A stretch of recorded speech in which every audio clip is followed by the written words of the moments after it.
We are live.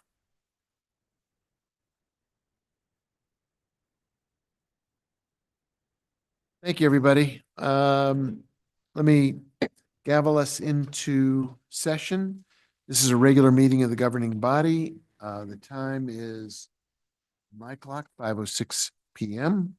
Thank you, everybody, for being here. Let's begin with the Pledge of Allegiance, led by Councilor Lindell. Salute to the New Mexico flag, led by Councilor Michael Garcia, and then I'll ask Councilor Faulkner to lead us in invocation and remembrances.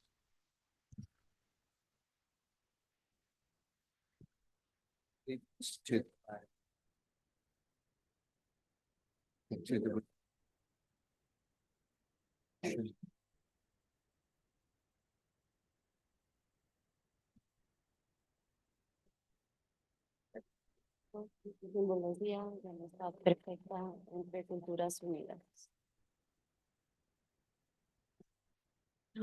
Tonight, I would just like to send my prayers and my love out to my cousin, Craig Paul Allender. He is passing away from a very aggressive cancer. And so I just want to send love to his family and to everyone who is facing something. Are there others who'd like to be remembered at this time? Yeah. Thank you, Mayor. I just wanted to send my prayers out to one of my very best friends, Zoe, and her husband Craig. They unfortunately lost their baby over the weekend at full term.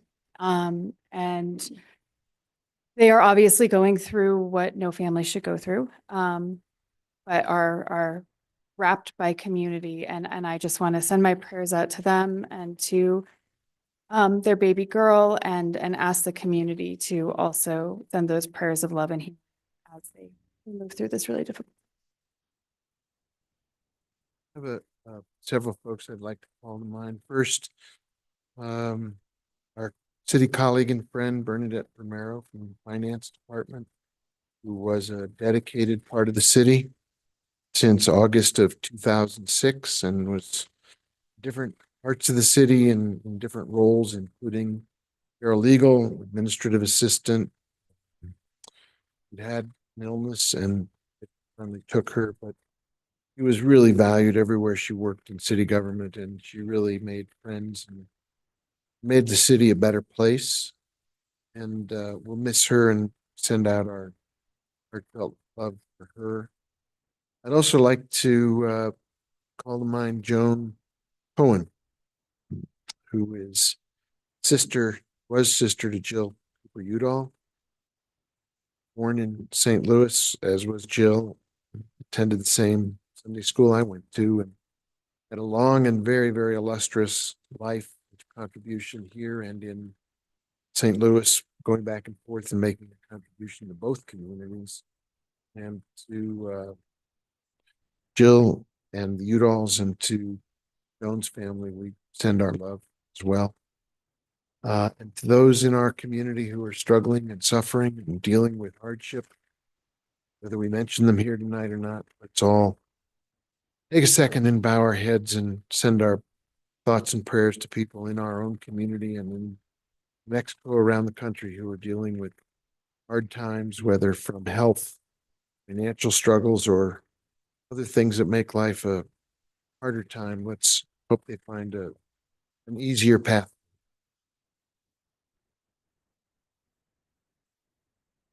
Thanks, everybody.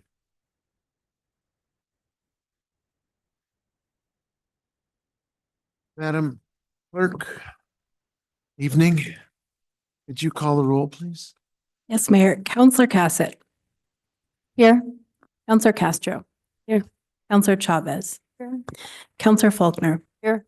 Counselor Lee Garcia. Here. Counselor Michael Garcia. Present. Counselor Lindell. Counselor Romero Worth. Here. Mayor Weber. Present.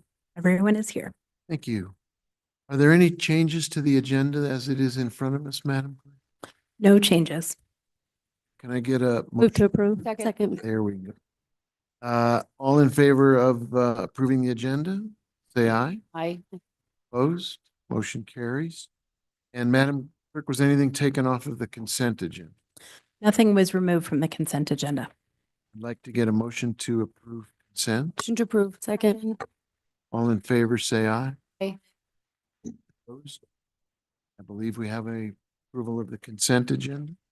With that, Madam Clerk, can you take us to the first item on the agenda for this evening?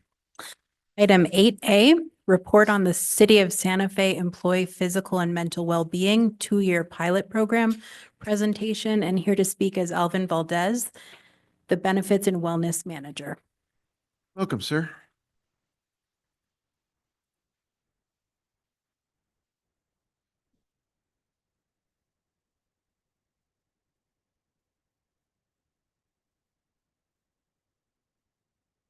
Mr. Mayor, Counselor, thank you for having me today.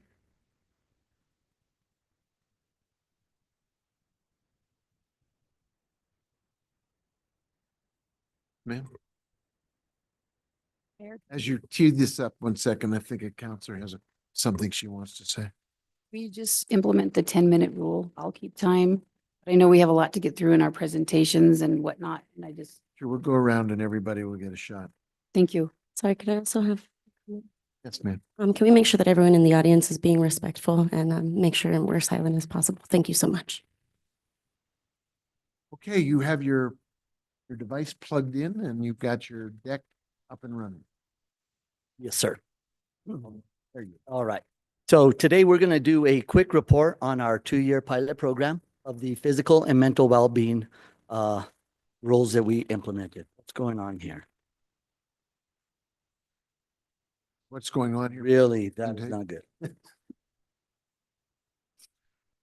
Looks good. Hmm, Not wanting to advance for you. Wanting to advance here. Unfortunately, we have a Cracker Jack IT team.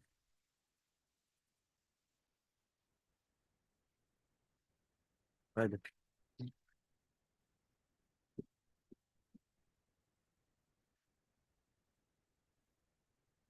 Right, we came up with some backup here, so hopefully this will work.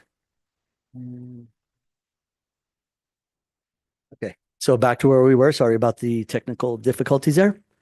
So just to remind you what the 2-year temporary pilot program was we added to Rule 13, which is part of our Santa Fe Personnel Rules and Regulations, a wellness day leave as Rule 13.91, and then as Rule 13.92, we allowed 2-hour weekly physical and mental fitness leave.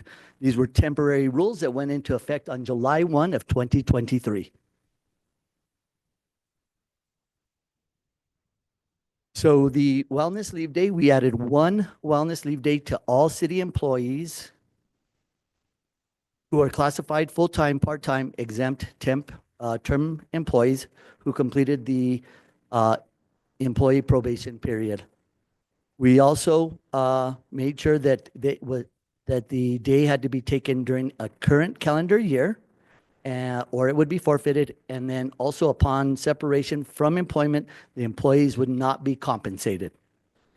Rule 13.92 was where we gave employees up to 2 hours per week for fitness and wellness activities. This was also available to the full-time, part-time, exempt, and term employees who passed their probationary period. They've worked with us for more than 6 months. We requested that they put in for a modified schedule and that it was approved by the immediate supervisor, division director, department director, and the city manager. There were 3 options that they could use this leave. They could use 4 half-hour segments over 4 days during the lunch period, 2 hours either in the morning or the afternoon for 2 days out of that week, or an entire 2-hour period 1 day out of that week. So our job, or my job, was to find out, was it effective in FY24? What would we look for to prove that it was effective? So there was 2 ways we thought that we could measure its effectiveness. Number 1 was, could we find data that was quantifiable? Could we look at enrollment and utilization rates? Could we look at some health metrics such as weight loss or BMI, body mass index, blood pressure, or stress levels?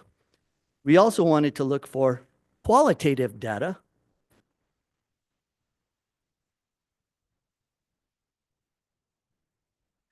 Qualitative data. So we wanted to check in with employee satisfaction or morale. some type of positive influence that we got from it, usage data, how are we actually using the programs, and were there any feedback mechanisms that could give us an indication how this program actually worked this year for FY24.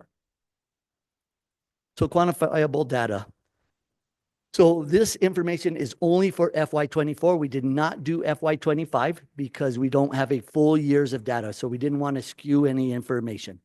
So for FY24, from July 1 to 6/30 of 2024, we had a total enrollment number of 305 employees in the program. And so this is for Rule 13.92. Out of those 305 employees who enrolled, only 303 employees utilized it. And then we wanted to know how often they utilized that leave, when they checked in and checked or clocked out and clocked back in. We came up with 9,788 times. So we used a computation to figure out the average overall utilization of that leave, which came out to about 32.3 times per employee over that year. So employees used it about 32.3 times for the year. Out of those 305 employees who enrolled, 303 employees utilized the leave, meaning that 99.3% of the employees utilized the program sometime during FY24.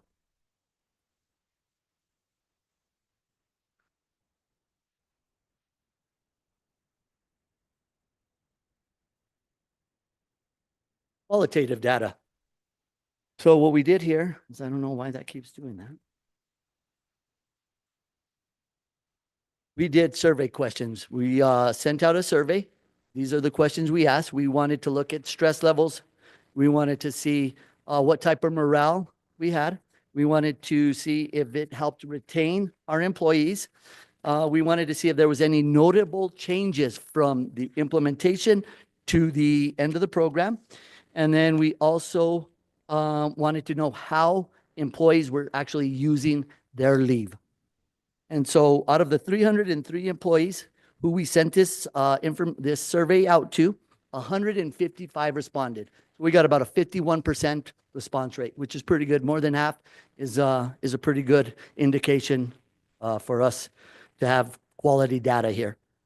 So on the retention portion of the survey, on a scale from 1 to 10, with 1 being the lowest and 10 being the highest, would this program increase your desire to stay employed with the city of Santa Fe? We saw that 87 of those employees answered 10.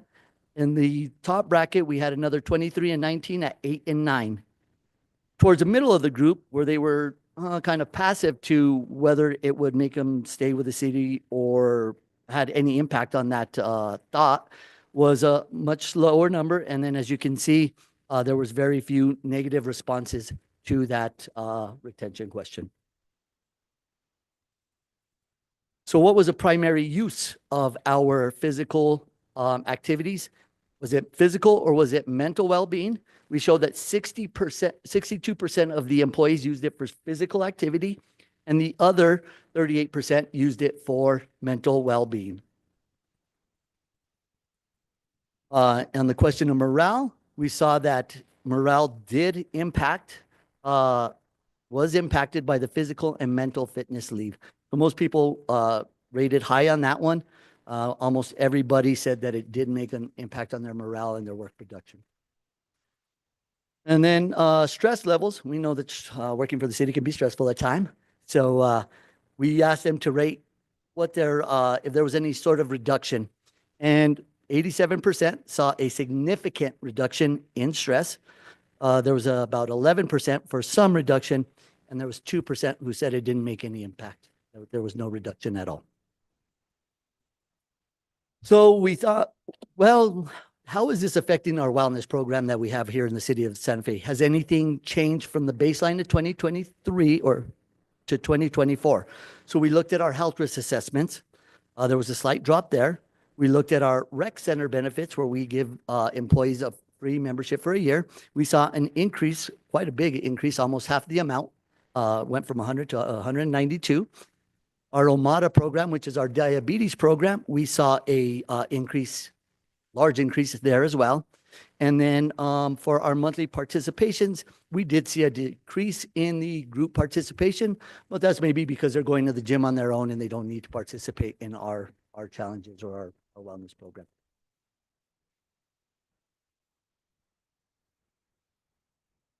All right, and then we took 2 health metrics.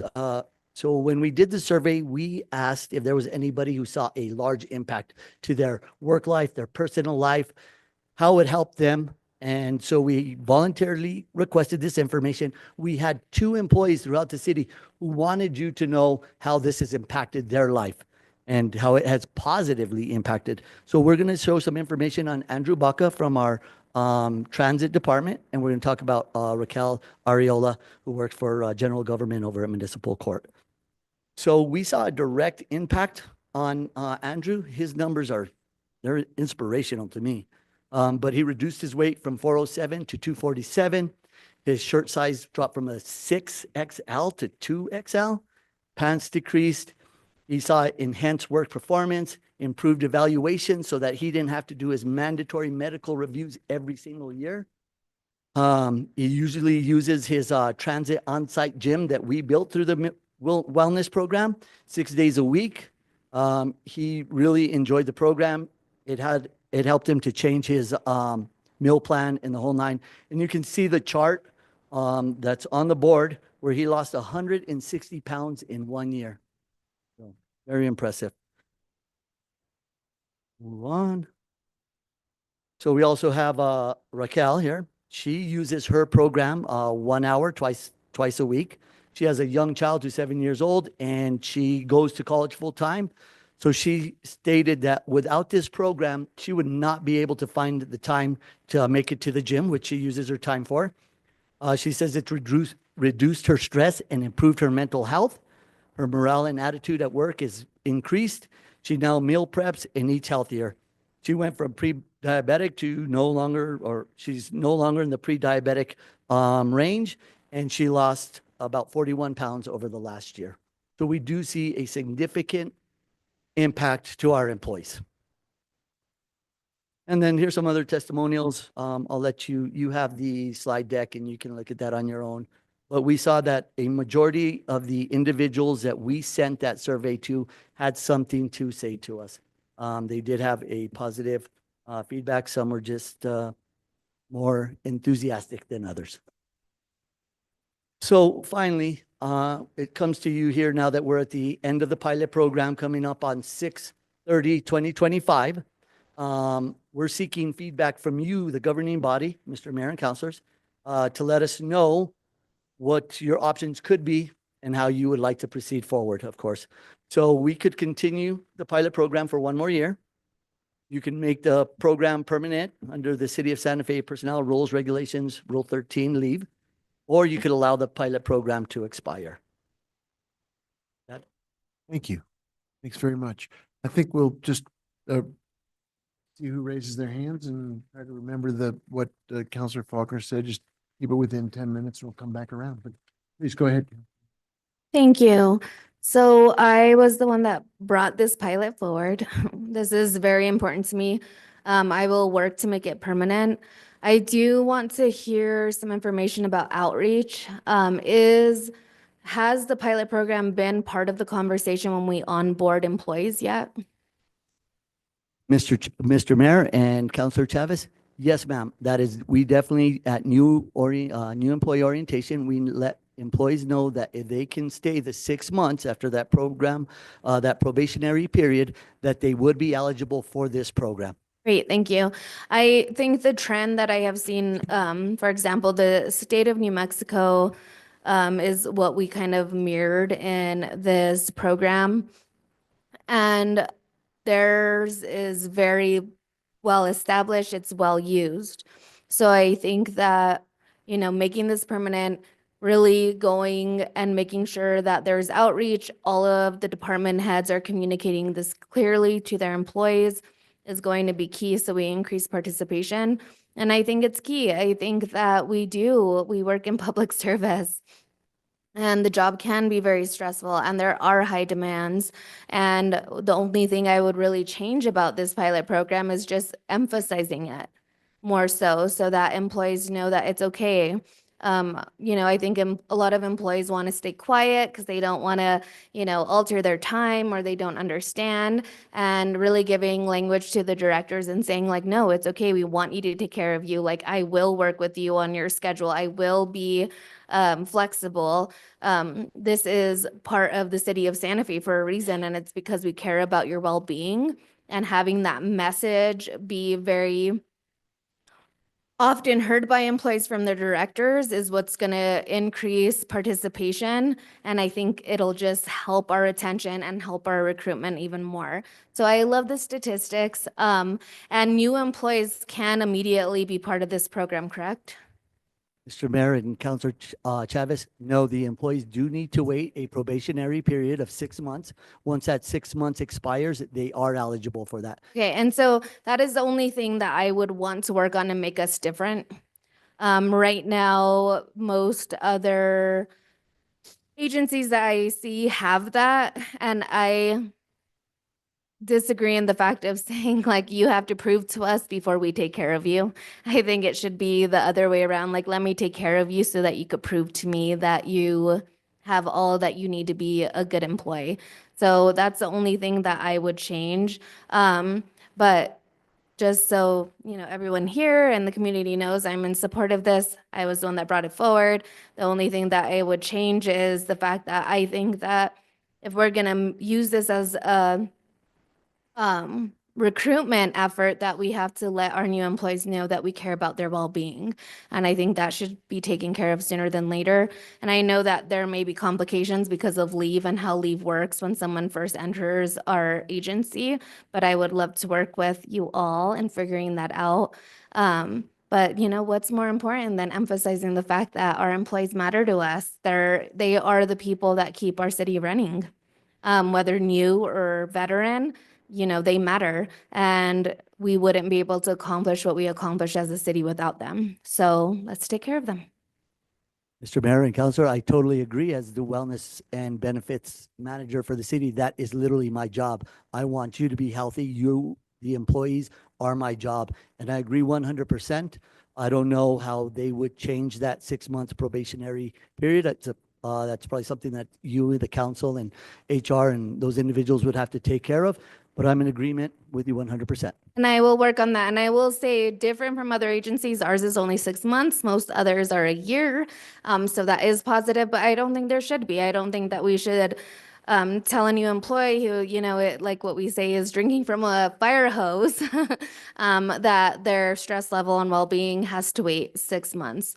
So I will advocate for that. The only other data point that I would want to see, and I made a note, sorry, hold on.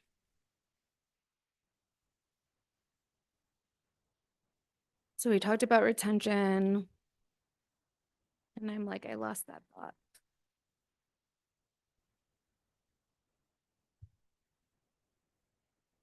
Yeah, I'll come back around. Let me look for that. Thank you, Mayor.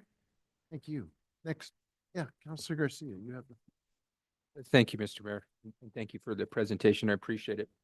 In the data, you didn't give the number of folks that utilize the 1 day of leave. Metrics here says, I'm assuming that's hours, because that would be high rate if it was 9,788 days of leave. So is that all together? Can you pull that apart for me?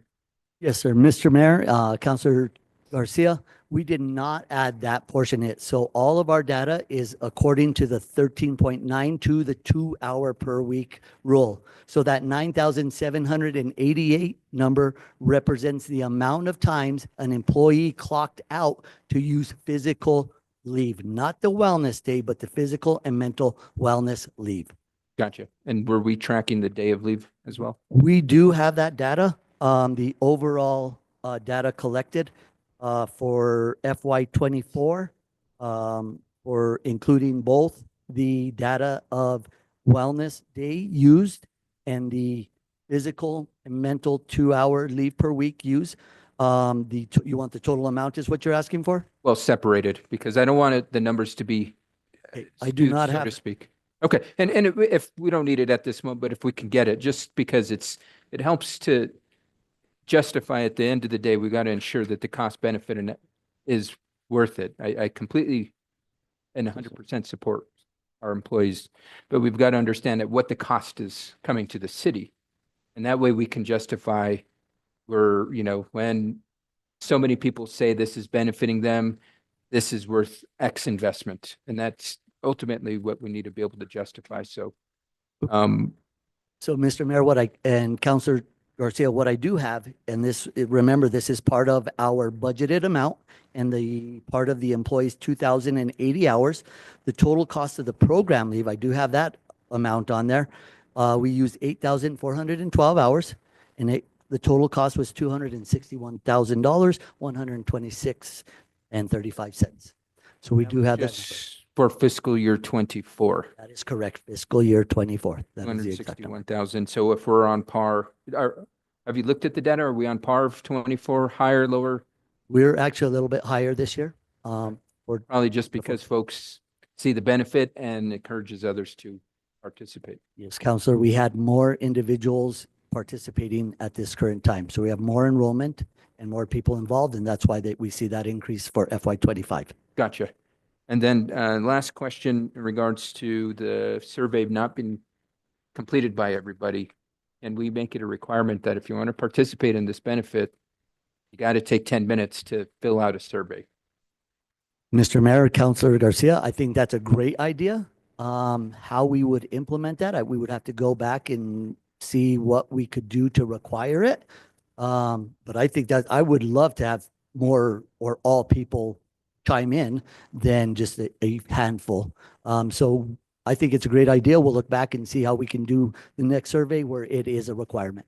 Okay, thank you. Well, thank you, Councilor Chavez, for bringing this forward. I'm glad employees are utilizing this program. And let's see what 2025 numbers bring. Thanks, Alvin. No other questions, Mr. Mayor. I think Councilor Chavez remembered her last lost question. Sorry about that. So the only piece of data that I would like to see is the impact on attendance, like how many employees are showing up to work. So if we could get that, because when we talk about cost, we have to consider two things. We have to consider, well, the main thing is jobs getting done, right? And when people show up for work, then we're productive. And that's cost efficient. Mhm. The other thing is recruitment. When we're able to fill positions and not contract out, that means that we are saving money.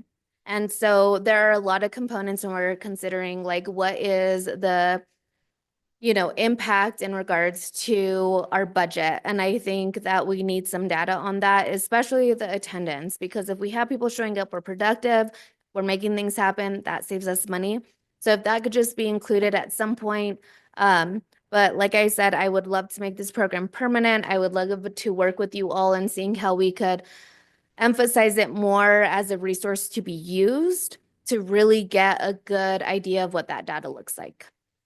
Mr. Mayor and Councilor Chavez, we do have the overall FY24 sick leave usage, if that's the data point you were looking for. Yeah, I think if we could just see if there was a difference since the program was implemented on how leave looked. Okay, so in FY23,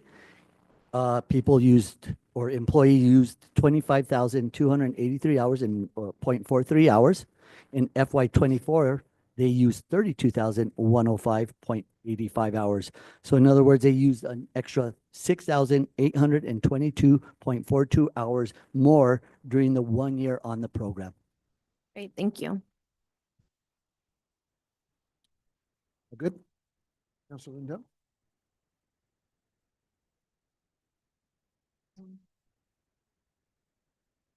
For being here and thanks for all that you do. You're a busy guy. Couple of things that I see with this. So part-time employees, do you know what we define as a part-time employee? I believe that is 16 to 20 hours classified, or wait, what is it? 16 to 39 hours of classified. Okay, I would want to look at the inclusion of part-time employees. 2 hours ends up being 10% of the work week. And I'm not sure that that's our most fiscally responsible thing to do.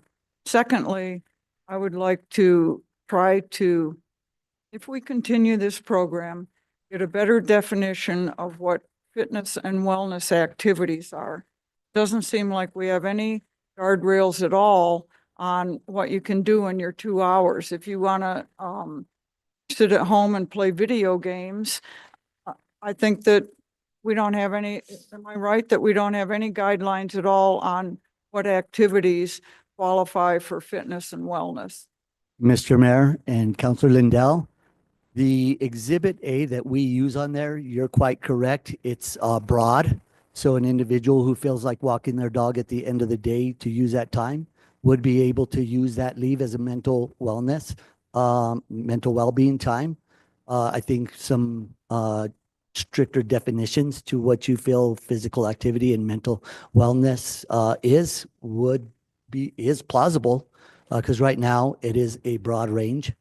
And it seems like people can use it however they feel relaxes them and reduces stress. And so guardrails would be acceptable, and that would of course be at the council member's discretion. But it is plausible, yes, ma'am, and there could be. Yeah, I think for me to support this, I'd need some clarification on qualifying activities. I'm not sure that, I think 2 hours, 10% of the work week for a part-time employee is reasonable. That would be something I would want to look at.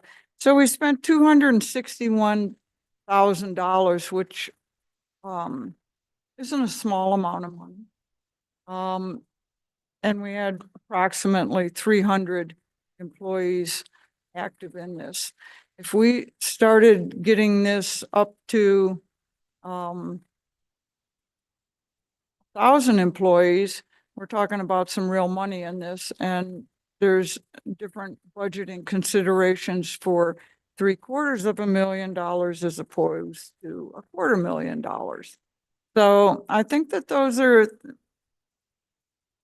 these are very, very feel-good kinds of programs. But I think we also need to take a good look at them and make sure that we do have some guardrails on them and we're being responsible in offering these. So that's where I'm at with it. Thank you very much for your work on this. By the way, I don't have on the slide deck, I don't have anything on cost. I can share, Madam, Mr. Mayor and Madam Councilor Lindell, I can share that slide deck with you if you would like that. Yes, That would be great. Thank you very much. I will do. We'll just go down the line. Councilor Faulkner. So first I want to say I love this program. I've said this before, I do organizational development and leadership training. And this kind of response to employee needs is always effective. And so if you can give your employees a place where they can find what works for them to give them some place to land where stress is concerned, productivity goes up. So maybe they're not working those 2 hours or whatever percentage of time, but when they are working, their productivity is much higher.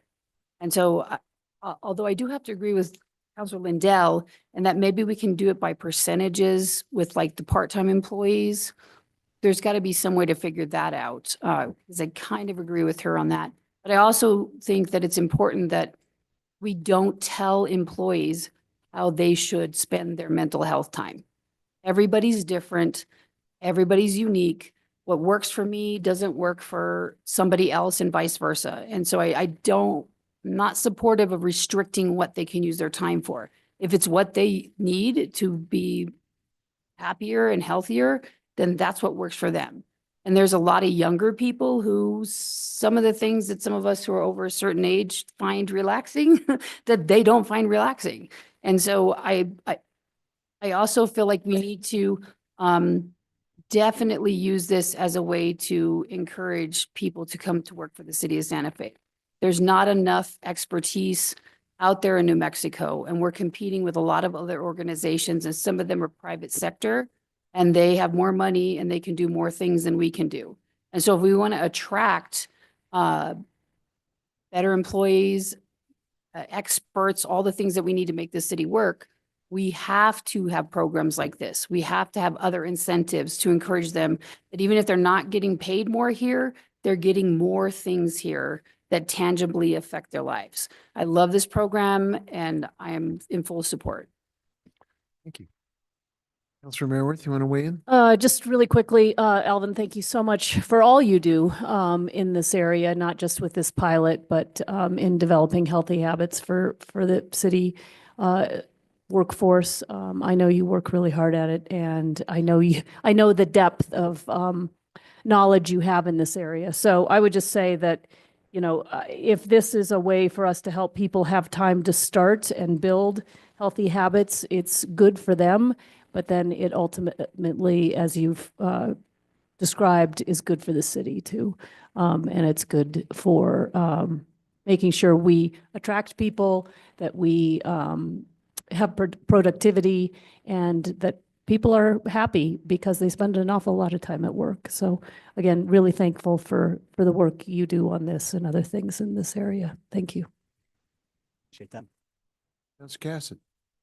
Thank you, Mayor. Thank you so much, Alvin, for being here. And thank you, Councilor Travis, for bringing this forward. I really, really appreciate that you had the foresight to start this pilot, and Alvin, for you to actually go and implement it. I know it hasn't been easy. I know there's been a lot of complications to work through, especially people have different types of jobs and different hours, and whether or not they can step away varies. And that has been something that everyone has had to work through. I will say I'm in full support of this program. Prior to getting a degree in public health, I was actually in corporate wellness. I was a health coach, and I coached people on weight loss, tobacco cessation, stress management. And the number one barrier was always time. It was always time. You know, I had very motivated individuals. I had individuals that were getting up, you know, really early, a lot of days. And then they were exhausted and trying to go home and be with their kids and family. And so removing that barrier, I think is incredibly important. As I say with all public health programs, I know that it is hard to see the full benefit in a short amount of time. 3 years is your typical public health pilot, and it's not enough time to actually get the data to see if something has worked. So I would say absolutely to another year, but I'm in agreement that at this point, I see a benefit in making it, you know, permanent unless we are otherwise shown that it is not effective. I think another thing that we have to consider, I know cost is that's always what it comes down to. We are self-insured. And so that to me is a really big component of this. We know that the chronic disease that are caused by lifestyle, gosh, this was back when I was in grad school, and it was, you know, cost the US $33 billion or something every year. And I'm sure it's only, maybe it's 300. It was in a really high number, and that was in 2012. So I'm sure it's gone up. And, you know, with us being self-insured, I think that is a really important consideration, that when we are looking at the long-term health of our employees, not only do we have, you know, the benefit of increasing morale, which is really important, and retention and recruitment, which Councilor Faulkner demonstrated, and Councilor Chavez already spoke to, you know, the benefits there. But when we start to take a look at what those actual physical health outcomes are and how that impacts our employee population, that to me cannot be understated, because we know what that can eventually look like. And the problem with a lot of these chronic diseases is they creep up on you. So it's, you know, everything's fine and then they're not. So in terms of data collection, one thing that I don't believe was done, but correct me if I'm wrong, did we utilize essentially the fact that we have a active control population of people who are not utilizing this benefit within the city? Mr. Mayor and Councilor Cassette, we did not, but that's an excellent idea. We did not think of that, but that's That's a great idea. I would love to see it and kind of matching, with Counselor Garcia's comments around, if you're gonna do this, you can fill out a survey. You can take the time to fill out a survey. So I think gathering that data, but also looking at how morale changes over time. How does job satisfaction change over time? Things get really wonky when we start to get into actual insurance claims. I don't know if there's a way that we can tap into our insurance provider so that it can be de-individualized and we can, make sure that we're following all HIPAA guidelines, but being able to get, populations. We might not be able to do that, but it's an interesting, conversation, as well as, people sometimes are willing to say, as some of our participants were around what their benefits were in terms of weight loss or, coming away from being pre-diabetic. But I would be really interested, I think that when we start to take a look at sick leave as a whole, that one's challenging. I would say part of it, with sick leave going up, we are coming out of our pandemic years where we spent a lot of time in isolation. Our immune systems are low. We've had really bad flu seasons. COVID is still active. So hours, sick leave hours utilized at this point, I don't think is a great data point. Plus, I think we still had COVID leave at the beginning. So they weren't dipping into their sick leave point being, I really like control populations wherever we might be able to get them, whether it's from the general population in Santa Fe, whether it is within our own employee base that are not utilizing this program, so that we can really start to take a look at the benefit. And I do think it's important that we invest enough time to really understand what the impact is, because it takes time with these things. These are big things to shift. So that was a lot of comments all in one. If you have questions about them, please feel free to follow up with me. But Mr. Mayor and Councilor Casella, I actually do. So there was a theory on why the sick leave went up. We were in a COVID leave year where they were using that COVID, and all of a sudden that no longer existed, and now we're just using regular sick leave. But I think what we also saw were people were becoming more aware of their health as they were going to the gym. They were getting more checkups, more physicals. They were taking more sick time. If they felt a little sick, like their health started to matter. And that's what we want to see. yeah, that makes sense. And also I will say COVID did for what public health people have been saying for years. If you feel sick, don't come to work, don't come to school. And so I do think that you're right. There was this awareness of what was going on in the combination with healthy habits, as well as COVID. COVID has changed a lot of things. So Yes, it has. so I really, again, thank you, Councilor Chavez. Really, truly appreciate this. Also in full support of continuing this program. Looking for the tweaks where we need to. I think continuing to evaluate it so that we can continue to tweak. But at this point, it really is, making these fine-tunements, is that a word? I'm not sure. As opposed to big oversweeping changes, and looking forward to continued updates on this. Thank you. Absolutely. Thank you. Thank you. Councilor Lee Garcia, sir. Thank you, Mayor. Thank you for your presentation, Mr. Valdez. And, I did support this program, or this pilot program, when it came forward. I would really be interested in kind of knowing, to kind of go off of where Councilor Cassett started in regards to understanding those that did not participate in this. How many city employees do we have? We're 1,000? We have currently 1,184 city employees. Okay, so only 305 are enrolled. Mr. Mayor and Councilor Garcia, that was our FY24 numbers.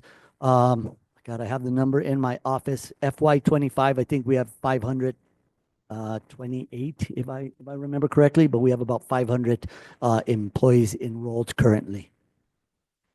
So it's increased.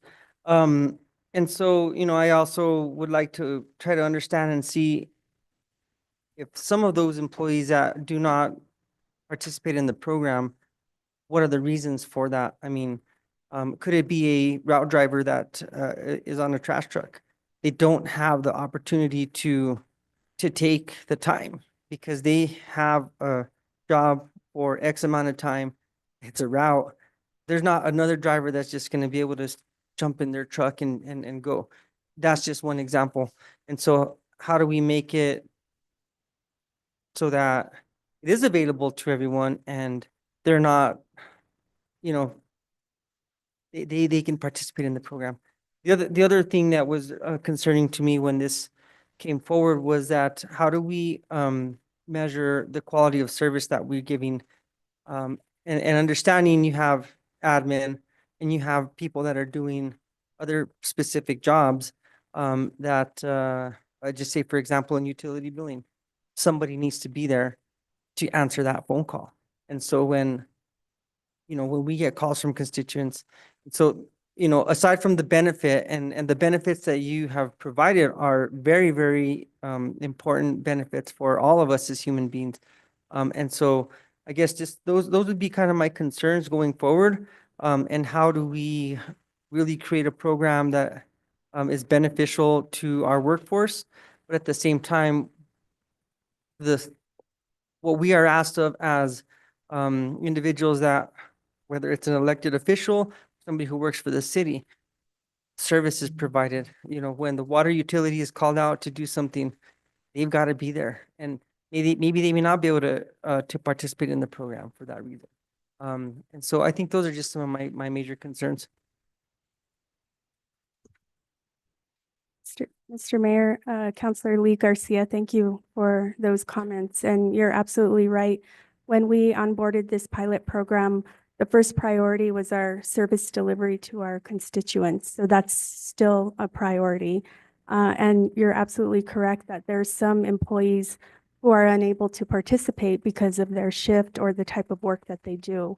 The one thing that Alvin has worked really hard to do with employees who are unable to take the time, maybe they can take it sometimes, maybe they go a few weeks without being able to take it, or maybe their route, like you say, a bus route doesn't allow them to take it at all, is building some space at their facilities to do some workout either before their shift starts, during a lunch break, or after their work shift, and working with those groups of employees on different wellness topics like exercising at home, stretching if you're in a vehicle for 6 hours straight, meal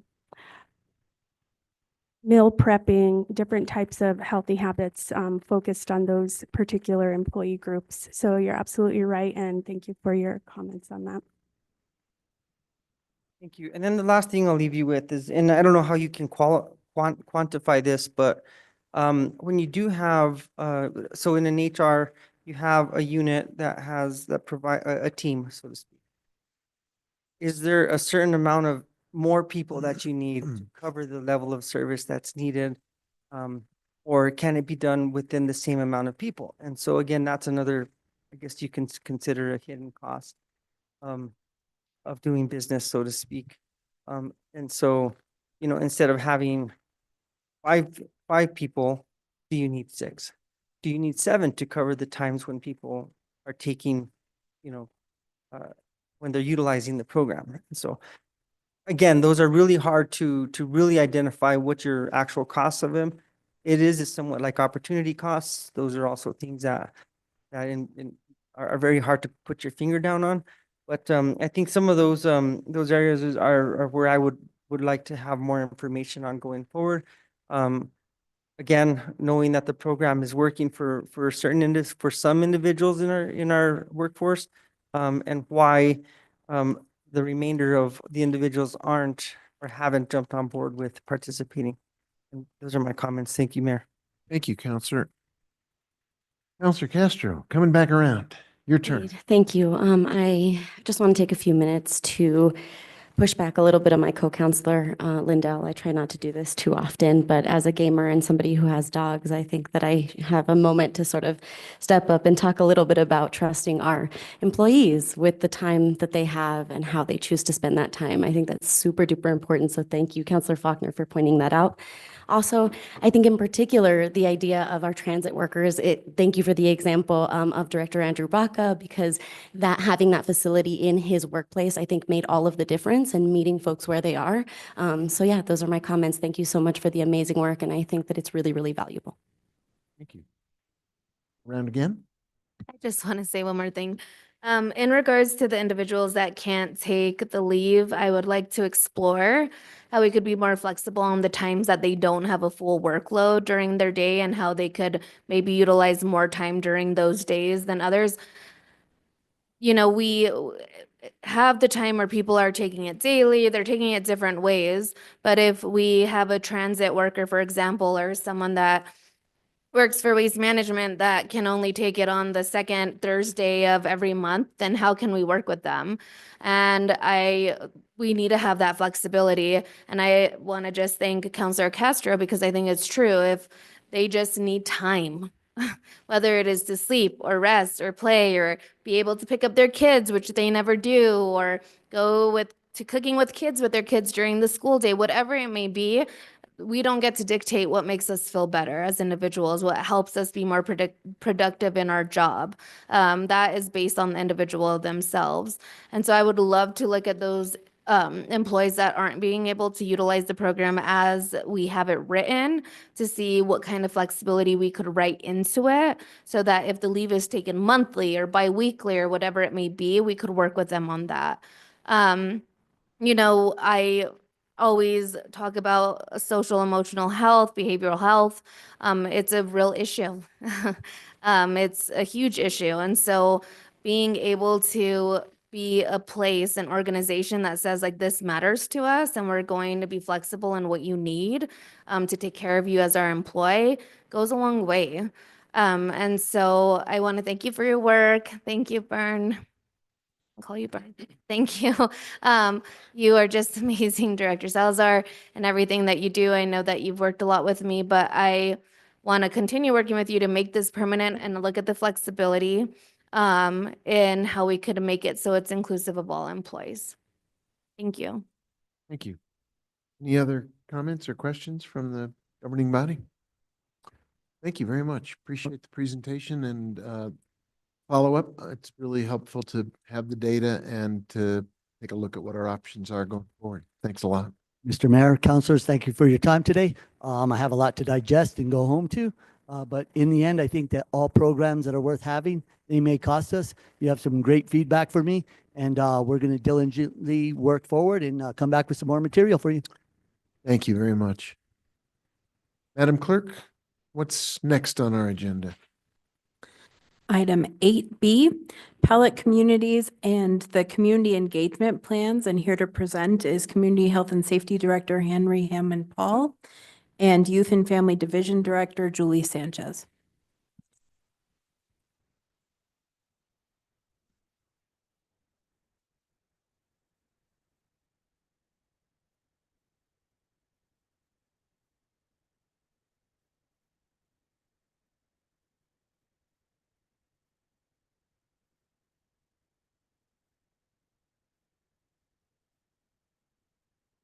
Right.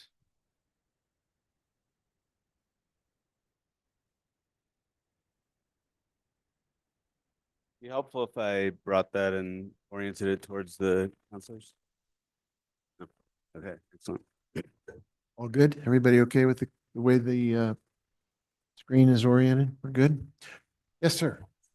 All right, Mr. Mayor, counselors, thank you for having me and the team up here to present an update that we promised last time, or maybe two general body, governing body meetings ago. Before I start though, following up on the apropos and very important topic that Alvin was raising, I just want to say a little bit of staff appreciation for the work that my team does.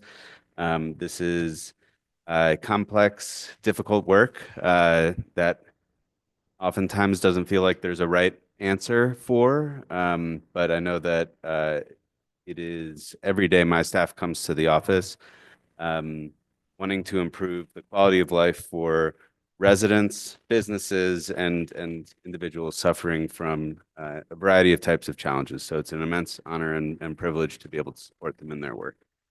I'm going to start, and I will try and breeze through some of these things, knowing that you all have access to this presentation should you choose to refer to anything in more detail.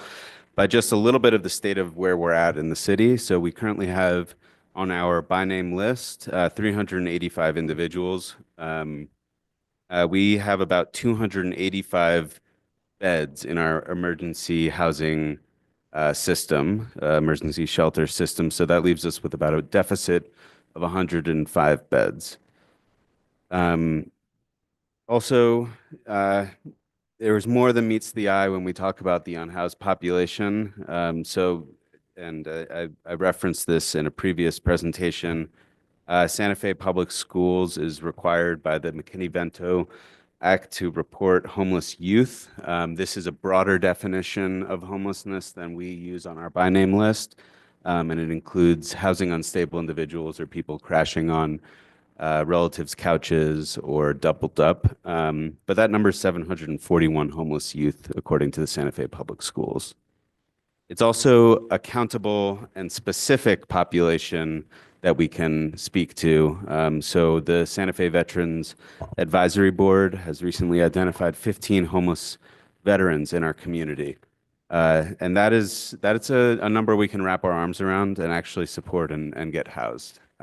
So trying to add some numbers to the flavor of this conversation and make it feel tangible. Very quickly, the team does a lot of different types of activities to support this work, not only supporting housing, but we try and keep people housed through eviction prevention programming. We support a lot of community service providers through grants. We have outreach and engagement work that we do through collaboration with the park rangers, as well as through the alternative response unit and community providers again. And we are deeply committed to growing this work and making it effective. So very quickly, when we talk about housing, we think of it on a continuum. So at one side of the spectrum, you have unsheltered homelessness. And then there's a length that you can travel through a housing continuum. So emergency shelter is the next lowest barrier entry to getting people off the streets. And then when you move people out of the emergency situation and bring them into what we call transitional housing, which helps people get stabilized and be prepared for ultimately a more independent lifestyle. And then further down on the spectrum, you have things like affordable housing and then market rate housing. What we're really talking about when we speak to the micro communities is transitional and temporary housing. And this fills a very specific need for two reasons. One is the pallet units themselves are designed to be deployable temporary assets that we can use with some speed. So we can deploy these quickly, and they serve as a stopgap to longer term investments that the city needs to make on this the right side of the spectrum, which is costly and takes time to build affordable housing and other more permanent solutions. Speaking quickly to the value and the proven effectiveness of these types of units, we have seen from studies in Portland and King County where Seattle is, that the lower capital costs of doing the pallet communities and the micro communities is a big reason that they are becoming more and more prevalent throughout the country, because when you talk about a brick and mortar infrastructure, it takes time and it's very costly. We do need those types of investments, but this is, again, a stopgap. There's also some really interesting and important statistics to reference. So, and this is data that comes from the company Pallet, and I think it points to a couple key benefits that we can expect around villages and pallet communities, micro communities that we end up building. So in Vancouver, they saw a 29% decrease in police visits to where a pallet community was put up. Outside of Los Angeles and Los Angeles County, when the rest of the county saw a 20% increase in homelessness crime, the sites near pallet communities or the areas around pallet communities saw a 25% decrease in crime. So very contrasting results there. In our neighbors to the north in Denver, while the rest of the city saw a 14% increase in crime, the direct neighborhoods where the pallet communities were saw a nearly 3% decrease in neighborhood crime. In addition, compared, and this is again data from Pallet, where these communities are implemented and stood up, they have seen positive impacts actually, including increases in home sales, the home value. So over 24 months, home sales within a half-mile radius of a pallet village increased by an average of $15,000. And this is reflected in other ways as well. And I want to kind of speak a little bit to where we are here in Santa Fe, because we March this month are marking 1 year of our pilot. And we have seen some pretty wonderful successes there so far. So while Santa Fe has one site, there are 125 similar sites across the country. And the key benefits of these are that they're private and secure. They do offer, and I think this is something that I would love to take the opportunity to clarify for folks in the community. These aren't just units that are put out there and then hope that they're managed well. These are managed sites with on-site services, trained professionals. They're 24/7 providing care and case management and security. And really importantly, they're a bridge to long-term stability in housing. So at our micro community in Santa Fe, which has been active for 1 year, there's 10 units. 9 people have been housed permanently already, and 7 have completed either detox or medically assisted treatment therapy. I'm going to skip this slide, which is just a little bit of a deeper dive, but happy to go into that during questions if you have any. So where are we now? And this is getting back to why I'm in front of you, which is that we are approaching this work in a phased process. The first phase was the pilot, where we had one site. That's the Christ Lutheran Church site. And now we're entering phase 2, which is expansion. Our goal is to scale up based on lessons learned and ultimately have 2 to 3 additional sites during phase 2. If we get to a phase 3, we will be excited to embark on that, where we would, again, add additional sites to meet the needs in the community. So we are ready to move forward. Thanks to you all, we have funding secured to purchase the additional units. And we are really moving towards site implementation with speed and urgency. And I'll speak a little bit about where we're at in the site selection process and the community engagement process. I do want to say that the choice in front of us in a lot of ways is between unsheltered homelessness, so people on the streets, and I think that's what a lot of that data points to, unsheltered homelessness or people housed. And so when you go back to this data, I think it makes a lot of sense that when you start housing people and creating stability, neighborhoods that were experiencing crime or unsheltered homelessness will start to see reductions in those areas. So importantly, and responding to the requests of the council, we have developed a thorough community engagement process that I'd like to overview. And there's 3 levels of engagement that we are embarking on.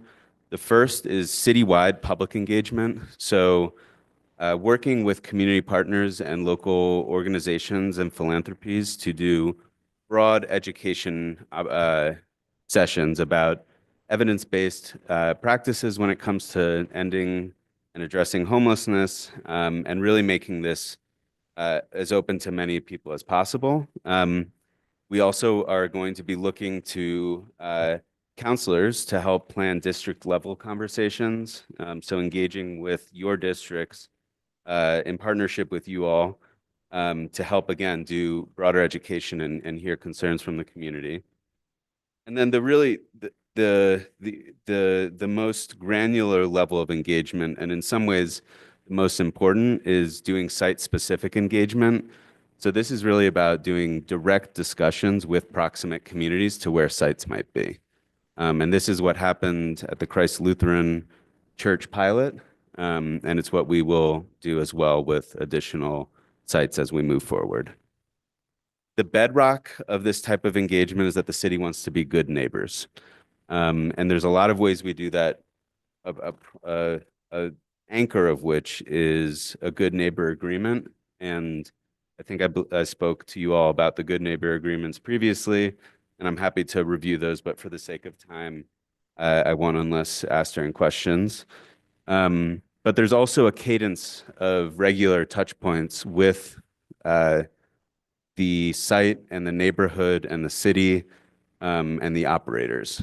So we expect and will make sure that there's deep coordination and touch points between all of the relevant stakeholders when a site is being designed, developed, implemented, and maintained. So when it comes to site selection, we again are moving forward with a transparent and open process that is also guided by a micro-community advisory board, which is constituted of a variety of groups and representatives from the community. So on the micro-community advisory board, or as I say, the MCAB, we have service providers, the faith-based community, people with lived experience, and community organizations, all helping make sure that the way that we are going through the process is not only something that's happening behind a closed door, but something that is happening with involvement from a broad group of individuals. So we have, at their behest, gone through a site review and scoring process, which I'll show some of the preliminary information on, where they reviewed 10 city sites and scored them to identify some top options. We are now narrowing that, or we've now narrowed that group of 10 to 5 additional sites, or to 5 sites. And our next step, and where we're at right now, is looking at those 5 sites, which I'll show in a moment, and selecting 2 or 3 for development. And we will be doing that based on a technical review with a project management firm and a construction firm who's going to be looking at the actual feasibility of these sites from a technical perspective. So the Micro-Community Advisory Board ranks sites based on access to sewer and water, proximity to services and resources, the site layout, and proximity to transit. And so this is difficult for you all to see on the screen, but again, I'm happy to refer to this during questions. I think the next map is a little more illustrative. So the 5 sites that are being considered for continued investigation, we have actually 5 distributed across all 4 districts. And they all, importantly, would serve different types of populations as they're currently identified. And I think this gets back to something I was hoping to convey at the earlier slides, which is that when we talk about homelessness, it's not a single group. So the Micro Community Advisory Board has looked at each of these sites and tried to figure out who they'd be best suited for. So there's one site that where veterans would be an ideal population to be residents at. Another site, it would be veterans or seniors. We have one that would be great for families. We have some that would be great for families or sober residents, and others that would be good for a more general audience or youth or families. So not and, it would be or. So we want to make sure that it's clear to both the governing body as well as the public that this is not just put up some sites and hope for the best. This is intentional. They would be designed for specific populations. There is 24/7 supervision and support. And again, making sure that this is an intentional and thoughtful and well thought and supervised exercise. So we definitely need help as we move forward. So I will make a plea for any support that you can give as we move forward is greatly welcomed. So if you want to meet with us and help us plan a district meeting to share updates and gather input, I would love that support. We want to help keep the community informed through your deep networks and have conversations. Also, we want to your help in identifying stakeholders as we move towards the more granular community level engagement, making sure that the right folks are at the table and key stakeholders are brought in, especially for these kind of more site-specific conversations. I'll also say that my team and I are scrappy and hungry, and if people give us a lead, we will chase it down. One counselor asked us to investigate a site, and was in the car driving, getting the phone number of the building that afternoon, and tried to chase it down. I will do the same with any leads that come my way. So wrapping up, we are narrowing our sights and hoping to pick at least 2. We are actually on the consent agenda was the operator contract with the LifeLink, and we are beginning outreach, and ultimately we want to move towards deployment. So with that, I will love to answer any questions that the governing body has. Thank you. And I appreciate that last comment you made about adding more sites at any time. If people have ideas, suggestions, locations they'd like to see checked out, I assume the table is open for additional possibilities that might add more and different locations to the list for the committee to check into. Mr. Mayor, councilors, that's correct. I think there's 2 pieces to answering that. Like, one is we have a deep urgency to move forward as quickly as possible with the current set of options that we have. That said, there are immense needs in this community, and we will again chase down any and every thing that is put in front of us, and that includes trying to work with the county and the state to see what they can come up with, because this really is a regional and statewide challenge. So, but again, if folks have ideas, we will hunt them down and work on trying to bring them to bear. Thank you. So let's just go down the line and offer everybody, we'll go as many times as it takes, 10 minutes at a bite. Councilor Lee Garcia. Thank you, Mr. Mayor. Thank you, Director Hammond Paul and Director Sanchez for presentation. I think that the process of doing this, and we're so early in the knowing of our sample is somewhat small. And I think, part of the outreach that I have received, and I know other counselors that have received information from our communities and that process. And I know you have it mapped out in regards to the public engagement process. I don't know if you can touch base a little bit on that because, ultimately, we want to see these succeed. And the reality is that, I think you said, we're just not looking at popping up these small micro communities just anywhere and see what happens. We don't want to just see what happens. I think the community is somewhat apprehensive in regards to other, and obviously the other non-congregative shelters that are in our communities and what's coming out, what are what happens around those and they don't want to see that. And so the more examples and we can take a look at other communities, but I think that what's more important is that we make ours work. Yes, we can use other cities and other places as examples, but what's worked, what hasn't worked. And not only that, but I think that it's really important that when we do identify whatever community, whatever area that these might be placed in, when there are issues that we address them quickly and immediately because the community does want that. And so, I don't know if you can address a little bit of the community engagement process. But I think that's really high on very many people's radar in regards to these, and they want transparency. They want to know.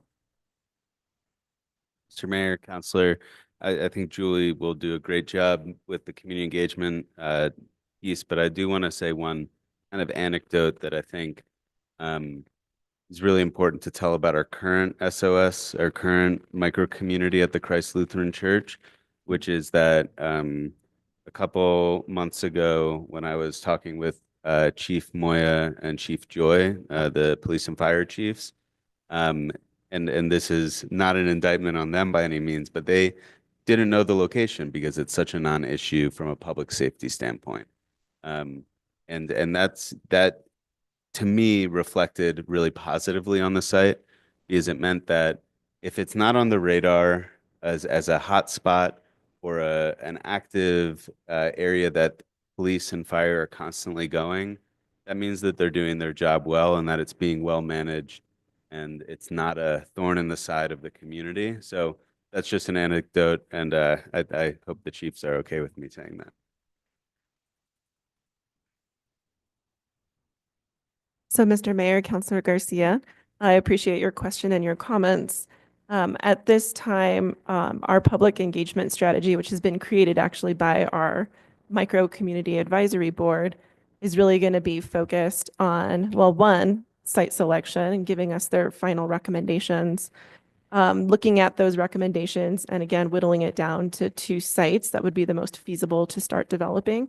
And then from there, meeting with all of the counselors as well as starting the community engagement process, looking at stakeholders, HOAs in those areas and other community partners that we need to be in contact with as we start the development process. And then from there, of course, engaging in our good neighbor agreement and coming up with how the city can support those neighborhoods and also the micro community and being really successful. And then I just a comment, I would really it'd be really great to have prepared when you are in this process to because the hard questions are going to be what happens when, and have a contingency plan in regards to what we need to do as a city, what we are required to do as a city, because a lot of the funds, the funds are coming from the city. And so we have to be responsible in that area. Just that comment. And then the last question I would have in regards to going forward, there's a cost of doing business here. And initially we had we were hoping, and correct me if I'm wrong, we were hoping that organizations would provide their property, would provide some of their services, and this has transitioned into utilizing city property, utilizing pretty much funding from the city to do this. And so if you can just take a basic analysis of cost, property, construction, once it's built all the way, how much is each unit costing us?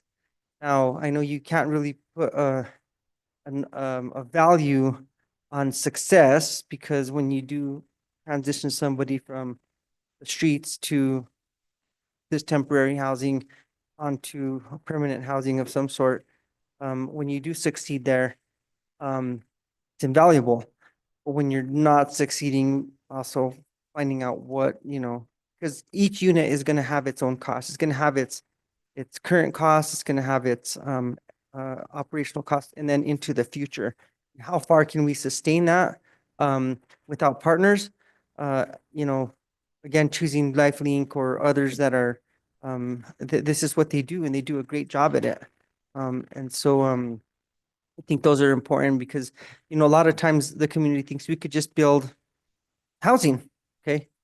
Well, what's the alternative? And so I think it's just so important that the community does understand the very specific purpose for this. I hope it is the most cost effective, but at the same time, understanding that if it is successful, it does help people in our community. Basic comments, and again, thank you for being here and presenting. Thank you, Counselor. Counselor Cassett? Thank you so much, Mr. Mayor. And thank you both for being here, and really do want to thank your staff. As you said, Director Hammond, Paul, these are issues that there really is no right answer. There's nothing that's going to be perfect. There's nothing that's going to be a silver bullet. This is a part of a larger strategy that we will now get to discuss the quality of life on the 16th. We did get, we had a wind out, not a rain out, but a wind out for the last one. So I think that will also be really important in context. I do want to highlight, Dr. Hammond, Paul, what you stated about, it's really about, do we have unsheltered homeless versus people who are housed? And I know that the conversation, just to piggyback off of what Counselor Garcia was saying around cost is very important. Obviously, we know we need to utilize our resources well. However, what we're doing is not working. It's not working for us financially. I know, Julie, did we confirm that number? $14 million per year to not solve homelessness? And more importantly, it's not working for our community. The status quo is not something we can sustain. It's not something our constituents, whether they are housed or currently experiencing homelessness, can sustain. We have heard very loud and clear that we have to address this. We do not have a choice. I would still choose this, but really, when we look at what is one of the number one issues that we hear from our community, this is high on the list. I really appreciate all the work that's going into this, and I do want to speak a little bit to the community engagement process. Looking at the two sites that are located within District 4, both on Richards Avenue. I know we had discussed this, and I don't know if you guys have been able to get more information. And we've talked about decreased crime in other neighborhoods where pallet shelters, pallet communities have been stood up. Did we ever ascertain whether or not those neighborhoods were ones that were experiencing a high volume of crime or challenges caused by homelessness, the way that we see along the Cerrillos Road corridor? Because to me, that's a really, if our baseline is, not as high, and we see a decrease, my concern for the initial pilot was not to put in the Cerrillos Road corridor, because I was concerned about both public perception of its success, as well as would it actually be successful if we are putting it in an environment that we are addressing. We have plans to address, but that is currently experiencing a number of challenges.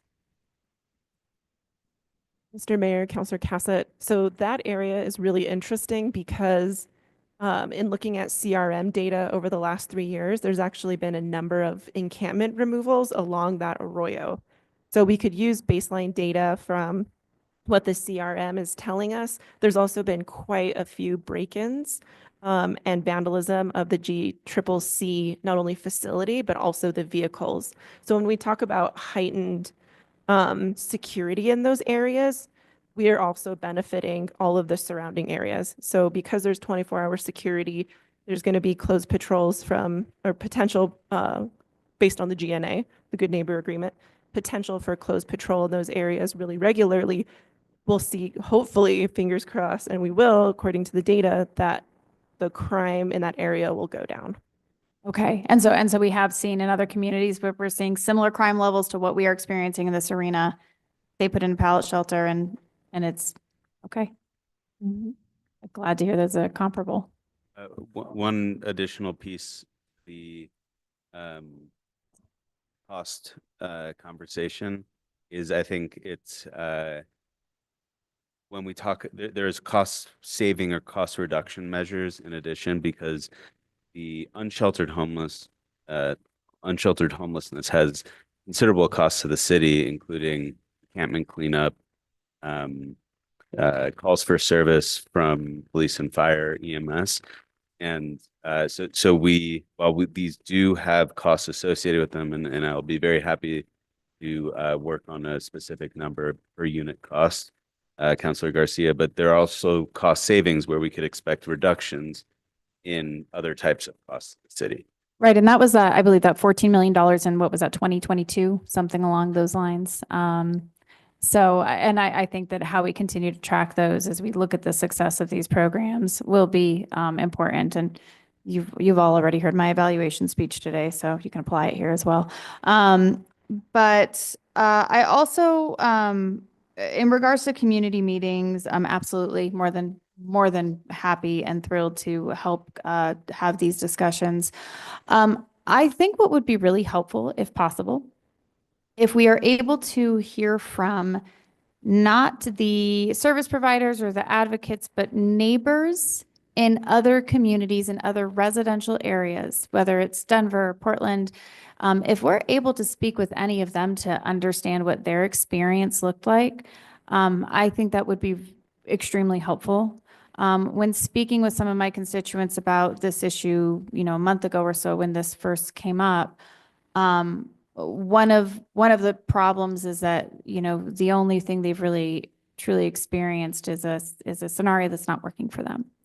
And it's really hard to imagine a scenario that would, given, what you just said about the CRMs and the calls for service in that area, they're high. And it has been a real challenge. So I think that would be important for the conversation, I think, both for us to learn about when we're looking at these good neighbor agreements, but also what did this look like for neighbors, that maybe we're skeptical or we're against this or even for it, whatever the case may be. But I think understanding what that looks like, I would love for that, my constituents to be able to have that conversation with individuals that have experienced this themselves.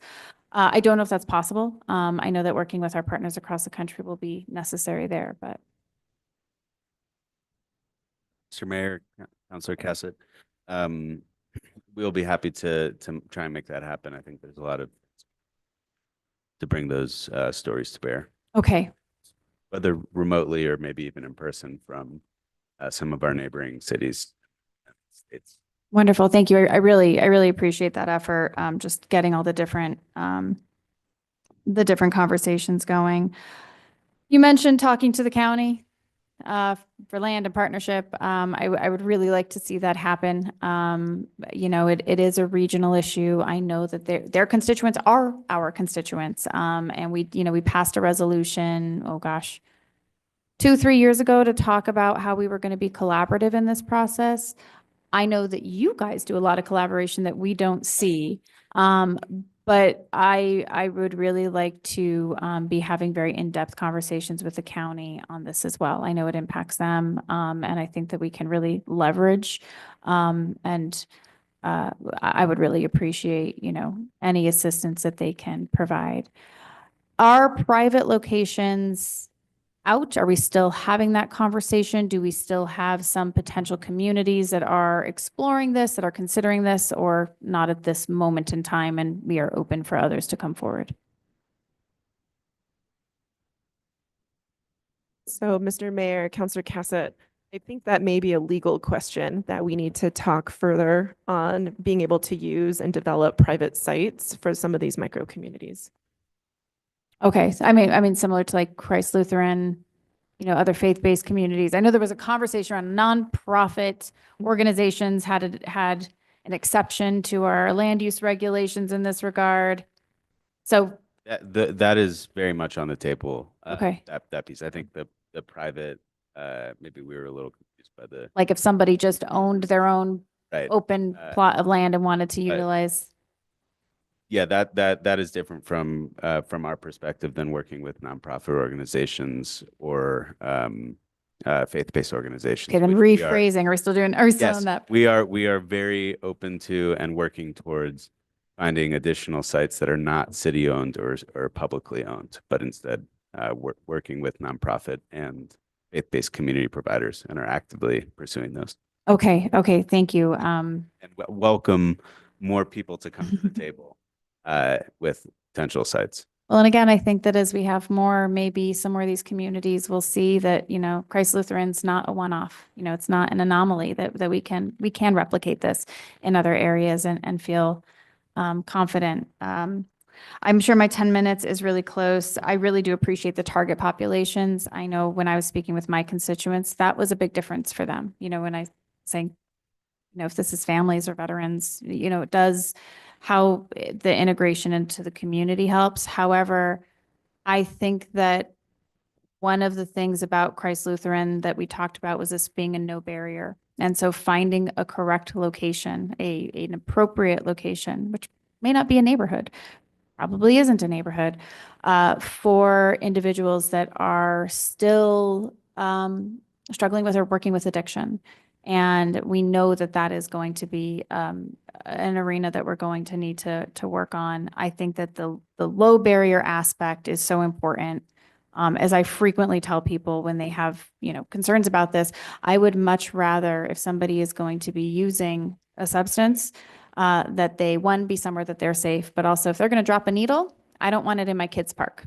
I don't want my children running around somewhere that there could be something harmful. So I think, again, there is benefit to both the unhoused and the housed populations in all of these, and how we look at them from all those sides is going to be important. I will go ahead and stop Thank for you, now. Counselor. Thank you. You nailed the 10-minute mark perfectly. You were right on the money. Councilor Miraworth. Thank you, Mayor.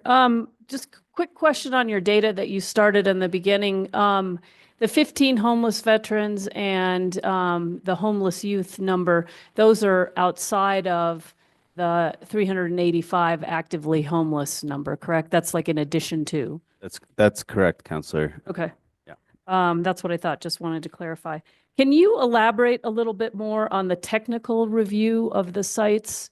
And you have professional folks doing that. Can you just give us a little bit more? I know you covered that pretty quickly, but So, Mr. Mayor, Councilor Romero Worth. So that's really looking at, and I believe we had talked about this previously, but looking at grading, sloping, installing utilities, seeing if it's feasibly, if it's feasible on a cost basis, right? If a site is going to take $1 million to develop to make it usable, it's probably at this time not going to be, we probably would think about investing that kind of money elsewhere. So we're really looking at the two sites, both infrastructurally, making sure that there's easements to get in and out, and that, you know, it follows all the fire protocols. So there's this whole large set of kind of next steps and looking at the sites to make sure that both the residents are going to be safe and that we can put utilities and things like that in. and are you looking at, so the the micro community that we have that is successful is in District 2 at Christ Lutheran. One of the things that was done for that site, I think that has been helpful in making it success.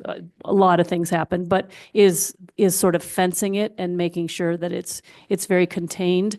Is that something that is part of the technical review? What would be required to make sure that it's a secure area to protect the folks who are living there? So, Mr. Mayor, Councilor Romero-Worth, that is definitely something that's going to be taken into consideration, as well as placement of things like security cameras, and things like that. Okay. And I just lost my train of thought, so I'm going to go to a different question. The $14 million that Councilor Cassett brought up, she seemed very comfortable with what that number represented. And can you elaborate on that? So that $14 million was an estimate from a particular year on what the city spends outside of this kind of thing, because we have homeless people and there are things we have to do, but it's not solving the underlying problem is what I took that number to mean. Can you talk about it a little bit more? Yes, so Mr. Mayor, Councilor Romero-Worth, when Emily came on board, our finance director, she asked each of the departments a number for how much it was costing for them to respond to issues of homelessness. And this was everything from encampment cleanups, which at that time we saw one of the largest encampment cleanups, which happened under the rail yard bridge. I believe it was costing the city $21,000 for both cleanup and removal of property that was under that bridge, as well as the cost in responding to folks who are currently living unsheltered, who may be, in some form of distress. And it also looked into costs at the time around security and vandalism that was happening from around city facilities, whether that was things like, I think at the time, the elevator had been set on fire down in the Sandoval lot, which required a lot of repair. And individuals had lit a fire to keep warm during the winter months. And so all of those things were taken into account when we came up with that $14 million estimate. Thank you. I think that's a helpful reminder. I want to go back to the pallet community, the micro community in District 2 at Christ Lutheran. The last time we had a big conversation about these communities, I didn't have a voice. And I think Councilor Cassett read this statistic. I'm curious if it's still true. There have been no calls for service at that site. Is that still accurate? Are you aware? Councilor Romero-Worth, I want to verify with the chiefs. Okay. Where I can Okay. say that, but I can say that they do know now the locations of it. Okay. But I would just like to. Okay. I'd be interested in what that looks like. I think it's important for. We'll say that there is some complexity around the broader area data because it is next to the hospitals. So there are other types of call for services that could get, unless you're looking at that specific location. So we do sometimes kind of circumference analyses for calls for service, but if we get it too broad, it'll capture a lot of stuff that happens at the hospital. Okay. And I noticed the site in an additional site that's being looked at in District 2 is Plaza del Sur. Where, as I look at Google Maps, I'm having a hard time understanding where exactly you're thinking. Is there any way to provide more information about that? Mr. Mayor, Councilor Romero-Worth. So we can, in the study that was discussed last time, the affordable housing feasibility study, I believe and that's posted on the city's affordable housing website. The site information is accessible there. I Okay. can also follow up via email. Okay. I'm happy to look there. Great. And I too want to stress the opportunity for county collaboration. Happy to see you doing that. And want to go back to that resolution that we passed in 2022, saying that we would collaborate in this area. There sounds like there's interest in there being collaboration between the city and county. I would note that actually the city and county do work together in a lot of different ways. Particularly, I will cite in an area that I'm very familiar with around water, our water systems, and how we meet the needs there and share the costs. And so I think, as Councilor Cassett noted, our staffs work a lot with the county and then end up, bringing things that we then endorse and embrace and implement, have you all implement. So I think there is a lot of county collaboration. Sometimes it may go unnoticed. And we did say in 2022, this was an area ripe for that. And I would just note, we've got pallet shelters. Maybe they have land, would be such a great thing to work together in this area. So I hope we can pursue that.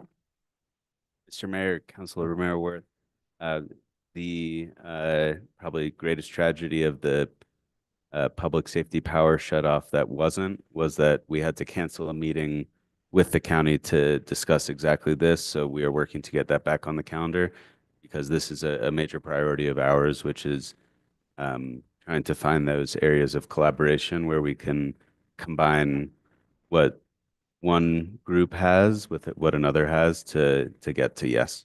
Right. And I think when we say ours, we mean, the county said they wanted to work with us in this area. We said we wanted to work with them in this area. So, let's work with each other in this area. Sounds like a great launching point for some of what everybody says they're looking for. So just want to emphasize that. That's all I have for now, Mayor. Thank you. Thank you. Thank you very much. Councilor Faulkner, can you time yourself while you use your 10 minutes? Watching the hand, sir. All right, well, we trust you.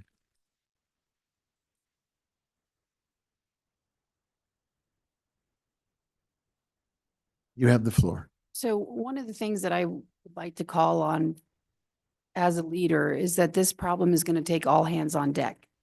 This is a sizable challenge. And I think sometimes we forget as leaders, and maybe the community forgets as well, that there's a thing called the social contract, which means that the community also has to be a part of the problem solving process. And so I know there's a lot of fear out there around what these pellet shelters look like. I personally pulled the numbers from the fire department around how many calls have gone out to the pellet shelters. There has been one police assist, but the rest have all just been related to health stuff. So these pellet shelters are not dangerous. And the reality is we have to, all of us, work together to solve this problem. The city cannot do it by itself. The community is going to have to lean into this as well. And I think to some degree, we need to remember that although there's crime around this issue and there's scary things around this issue that make people fearful, the reality is that we're only going to solve it if we remember that these are our fellow human beings and that this isn't, the city cannot solve this by itself. We need community to be a part of the problem solving. And so as much as the community is calling to us to help problem solve, and I think the pellet shelter plan is a really good plan, we need the community to also be leaders. We need the community to lean into this situation and for us to work on this together. Thank you. Thank you, Counselor. I appreciate that. And we'll go to my right to Counselor Lindell and then just continue. Thank you, Mayor. So can we put together a hopeful timeline? How long does it take us we've identified some sites. How long is it going to take us to do our community outreach, decide on, are we doing 2? Are we doing 3? And I'm not asking you to give me the answer now. Just can we put together a timeline of best of? Because I think we better do it on a best of timeline, not drag our feet and, not be pulling and tugging, and let's get this done. And once we identify 2 or 3 sites, I'm not sure what our goal really is. What is our timeline for implementing and getting this up and running? So if you could give us a best of, because I'm shooting for best of. I don't want to drag our feet on this. And I think that the community needs to know. I'd like to see this council make a commitment that we're not going to drag our feet on this. And we're going to make a commitment and get it done. So I don't really have a question for you, but thanks for getting that information to me. Thank you, Counselor. Counselor Garcia, you have the floor.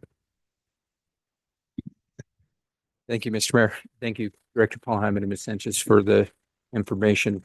We've had many, many conversations on this topic, and tonight is just one of the many, many more that we'll be having on how we're moving forward, not only with pallet shelters, but more importantly, how we're addressing homelessness as a city, how the city is investing resources to not only be proactive, but ensure residents are living in a safe community. And what I mean by community, not just the streets, that means the parks, the recreational facilities, businesses. And I think right now, unfortunately, there are a lot of unhappy residents right now because of the challenges faced in the community. I mean, for example, I was at a encampment site today, and the neighboring property owner is faced with thousands of dollars of cleanup. It's not just the cities that's faced with this, it's also private owners. And so how do we, as a city, be responsible and work to protect everybody? And so I guess one quick question in regards to the 14 million, that solely wasn't for cleanup. I mean, there was also efforts like purchasing the hotel, allocations from the Affordable Housing Trust Fund, because I don't want to give scare tactics either to the public to say, we either do this or else it's going to cost us $14 million. There were investments made in that 14 million. Am I understanding that? Yeah. So I just don't want us to think it's costing us 14 million to deal with encampments, because we've also been investing in other measures. Now, to get down to brass tacks in regards to the vets, I know that through the presentation that the Veterans Advisory Committee identified 15 folks, but that's not the universe of unhoused vets in our city, is it?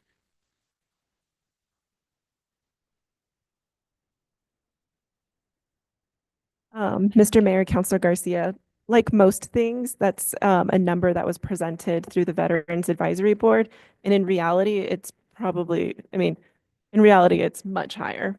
Right. And so the reason being is I don't want us to get into a situation where if we develop a outlet shelter community and we're able to house these 15 vets, then there is this great acclamation, we've ended homelessness for veterans in Santa Fe. That absolutely will not be the truth. I mean, because even there was an article that came out a couple of years ago where, a veteran who was homeless made a statement, and, he clearly said he doesn't want to be housed, and that's his right. And but we don't want to be put in a position where we're making false claims to the public, especially for our veterans community. That is one of the biggest signs of disrespect to folks that have given the ultimate sacrifice to this country. So I just want to caution that. As far as next steps, I echo Councilor Lindell in regards to we need to see a timeline. I think that was one thing that was missing from this presentation, is ultimately seeing a timeline, not only for the counselors, but for the public. That way the public can be ultimately aware of when these community meetings are being had, and what they are, you know, because there was the two different types of engagement. It was like, can't remember what it was called, robust community engagement was that first citywide public engagement. So we need to better explain what that means, what that looks like, how folks are going to participate. But then to the district level conversations, absolutely will help. Let's get to work tomorrow to start to plan these, given that there's sites potentially identified for District 2, we need to start wrapping folks' head around it and for that site. So if we can get more information around the public engagement process, happy to work with you to start developing that, because the sooner we get public engaged, the sooner we can address issues, concerns, and begin to have them buy into the process. It was mentioned the county is a partner, but we can't forget the state of New Mexico. They are also a huge partner at this. I know that the governor has committed to helping address this issue as well. And there are many dollars at the state level that can help us achieve the goals that we are as a community are setting out. So let's not forget the state of New Mexico as well. The federal government's a different scenario right now.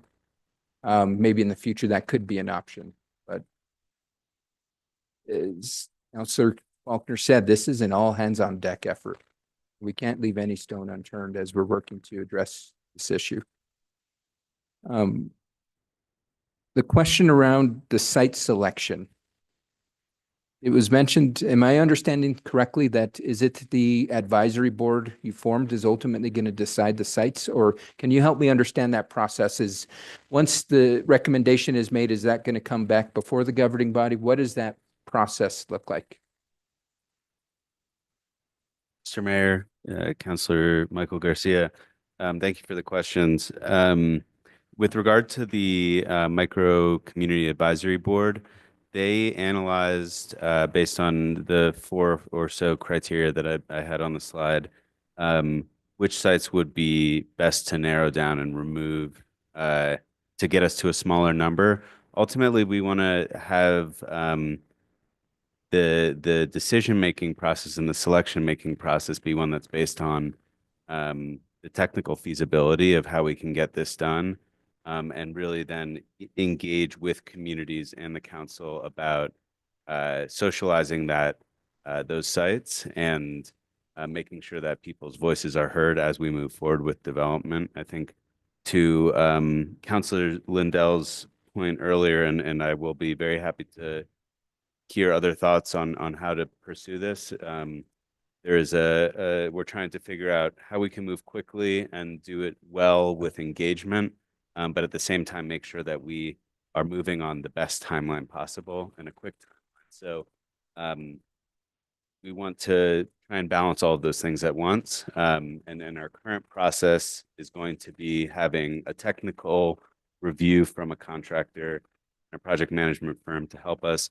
Of those 5 sites, pick at least 2 that we can viably know that we are going to be able to turn into micro communities quickly and cost effectively. Okay, but the big question, who's making the final decision? Is it staff? Is it the technical review committee? Is it the governing body? Who is making the final decision?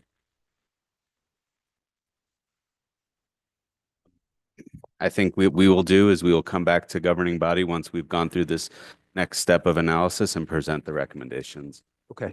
To move forward. And purpose, because again, you're presenting to us, but you're also presenting to the rest of the world right now. And I know these are questions that I get because ultimately folks want to participate in the process.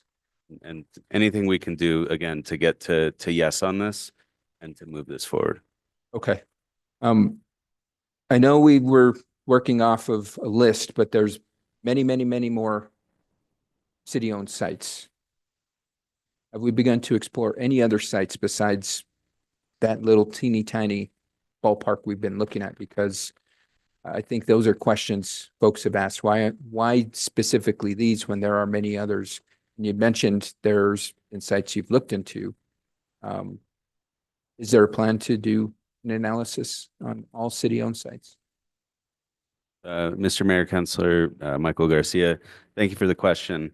There's been a bunch of different types of analyses that we've done. One of them has looked at all city-owned sites. It's quite a large number. This was a great starting point, and one that we feel very comfortable with as a baseline because they were previously analyzed for affordable housing development. And I think one piece that I want to take the opportunity to kind of emphasize here is that these are temporary, and we're not billing these as, permanent fixtures in communities, but instead ways to improve a plot of land, get some utility out of having a stopgap solution, but ultimately move these back into broader plans for development. So that's why we've focused on the ones that were analyzed for affordable housing. But I will also say that nothing is off the table for us. If people come forward with ideas, we will chase them down and we will add them into our process. But we want to make sure that we're balancing more incoming with also not letting it bog down the speed, because I do think, the every day we wait on breaking ground, so to speak, compounds things that people are feeling in the community of trash and encampments. So we want to have as big a net as we can, but also make sure we're being decisive. Gotcha. And so last question I've got, just because it came up around, these are temporary, and the low barrier entry has been a topic as well tonight. And so I guess the question that came up, just because I had a constituent who had their car stolen, and when it was recovered, there were multiple signs of paraphernalia, and I don't know what type of drugs, et cetera, were found in there, but ultimately what happened was the car was totaled out by the insurance company because it was uninhabitable, and it provided a different outcome for that person. And so I'm looking at it in the sense of these shelters, if it does, and I guess this is a legal question, Director Paul-Hammond, and maybe we got to investigate this. Does allowing for drug use in them does not allow somebody to come in after them and use them? Does that put us at legal risk, et cetera? Because it's, studies have shown that even the smallest amount of fentanyl can ultimately kill somebody. And that's the last thing I'd want, is to allow somebody who's trying to improve their lives go into one of the pallet homes that was previously used, and they put themselves in a more dangerous situation. So I know we don't have the answer to that. It's more so planting a seed for us to ensure that we're keeping folks safe. That's the ultimate goal here, is not only the folks that are inhabiting the units, but folks in the community. So look forward to working with you on this. I'll email you. Let's begin to coordinate for a District 2 meeting on the site that's identified somewhat, because again, this is something we really need to engage the community on. So thank you for all the work that went into this. I appreciate it. Thank you, Mr. Mayor. Thank you, Counselor. Thank you, Mayor. Thank you for the presentation. I'm sorry, can I interrupt you for 1 sec? I apologize. course. I'm just noting for the record, it's a little after 7. We typically try to get to petitions from the floor at 7. There are 3 people, if I count myself, who still have a chance to say a few words on this subject. And so nobody's under a gun to rush, but I want to note for the public that we'll be a little bit late getting to petitions from the floor. Thank you, Mayor. And I'll be as quick as I can. I wanted to also just mention the timeline. I think that we have an idea of how the progression of this process looks.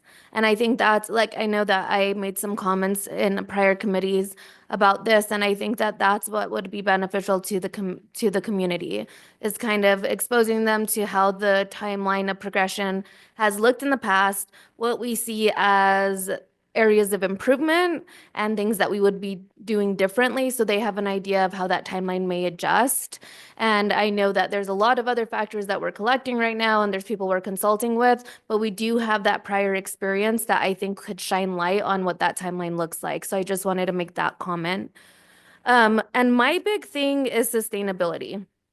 So I think as, you know, a lot of nonprofits, a lot of government agencies, we throw a lot of resources and we throw a lot of funding where it matters, which is supporting our community. But we often utilize those for the same community members over and over and over again.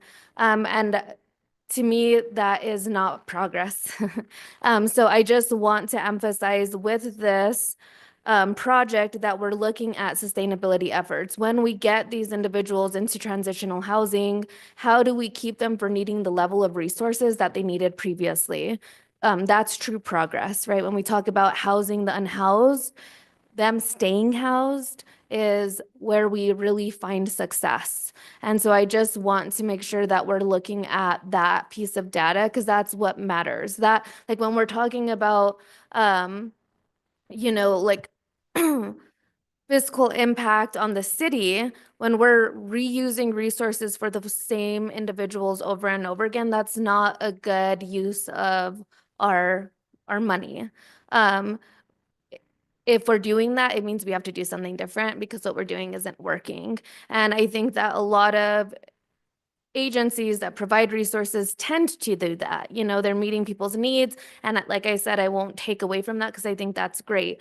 But when that person's needs persists, then we're actually not reaching a goal of helping them.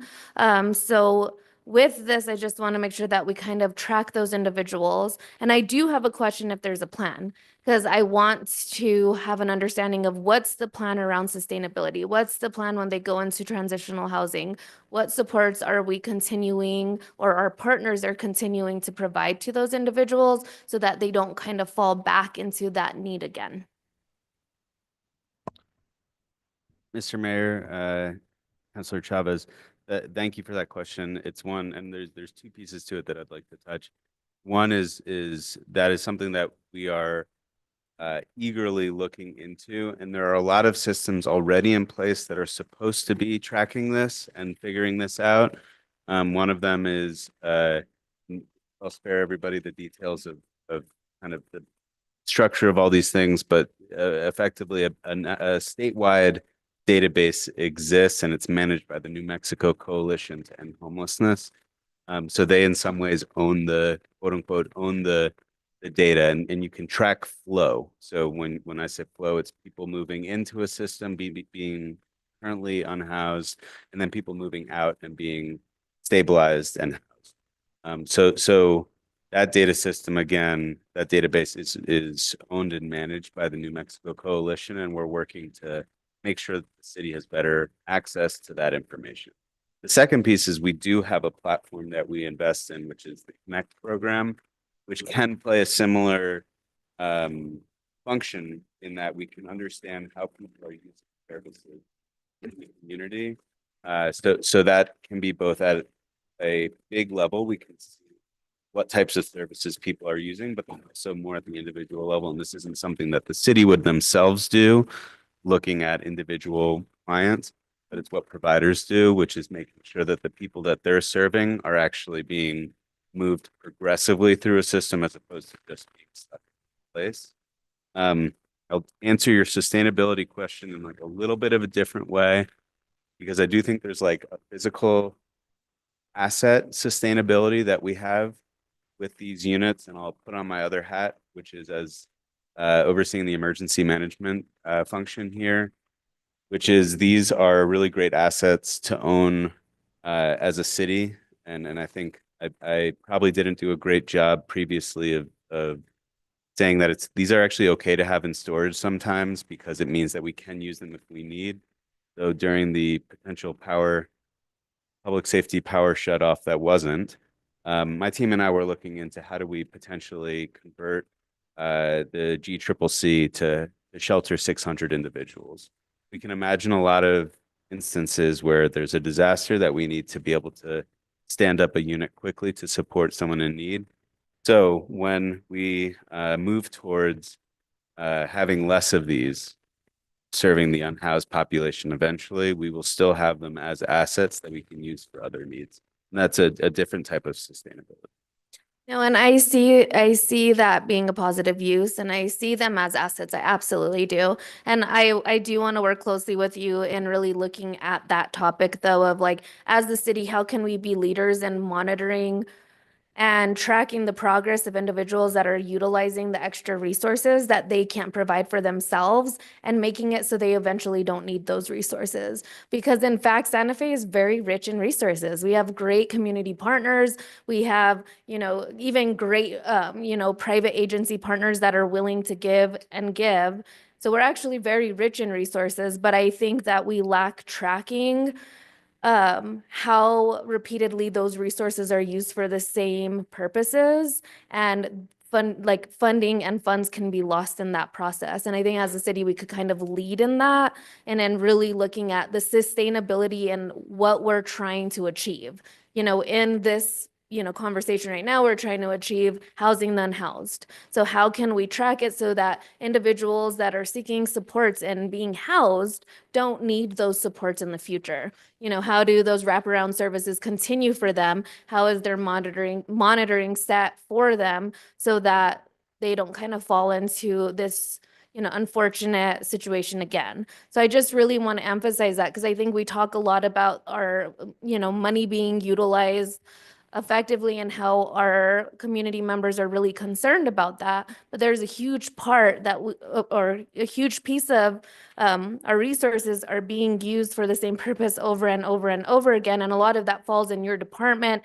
A lot of that falls in a lot of our nonprofits. It's not their money, it's nonprofits. But still, I think that we could stand up and be an example of this is how we create sustainable change. So it's not a Band-Aid fix as an immediate, but it's a lifelong fix so that we're actually repairing future for individuals that we see are seeking our services. So I would love to continue looking at that with you and figuring out how we could really set the example so that we could truly utilize how rich we are as a city in regards to resources. Thank you. Thank you, Counselor. Counselor Castro, you have the floor. Muchas gracias. And I'm going to take the opportunity to be a broken record for our new city manager and say that performance-based budgeting is a way that we could maybe keep tabs on that and encourage people to do great work that they keep tabs on. So that's just my little plug. Y voy a tomar la oportunidad también de hablar un poco en español y asegurarme que nuestra comunidad sabe lo que está pasando. Por favor, director, tiene todo el derecho de contestar en inglés y voy a tratar de hablar con calma. En primero, quiero recalcar que estos pallet shelters, estos lugares son temporales, no son algo que va a estar ahí permanentemente. En particular, los lugares que estamos viendo para estos lugares temporales están sirviendo veteranos, personas de la tercera edad y familias con niños. En particular, estas comunidades están sirviendo veteranos, personas de la tercera edad y familias con niños. ¿Es cierto, director? Mr. Mayor, Councilor Castro, yeah, thank you for the question. And one, these are really intended to be temporary assets and temporarily deployed. If we're having these things in communities for more than 4 years or 5 years, then they're not doing their job. And yes, they are intended for veterans, families, sober individuals, as we're currently mapping out. That's the populations that we're looking to place in there, and families and youth as well. Perfecto, también muchas gracias. Quería recalcar que varias veces, como hemos visto en la presentación, en las comunidades donde tienen este tipo de asistencia, viene con un acuerdo de buen vecino, donde las comunidades pueden ser parte de la conversación de cómo se maneja estos sitios en primera, y también vimos que baja el crimen en las comunidades alrededor. ¿Puede hablar un poco de eso, por favor? Mr. Mayor, Councilor Castro, thank you. So the intention is to have good neighbor agreements in every location that a site is, and those agreements involve the community, the direct community, in the conversation around how these sites are managed and function. In addition, as you mentioned, it is correct that we have seen instances, and the data shows that crime is sometimes and often reduced in areas where these micro communities are. So those are both accurate, yes. Perfecto, muchas gracias. Y estoy muy feliz de ver que uno de los sitios propuestos es muy cerca de mi casa. Estoy súper feliz. Muchas gracias.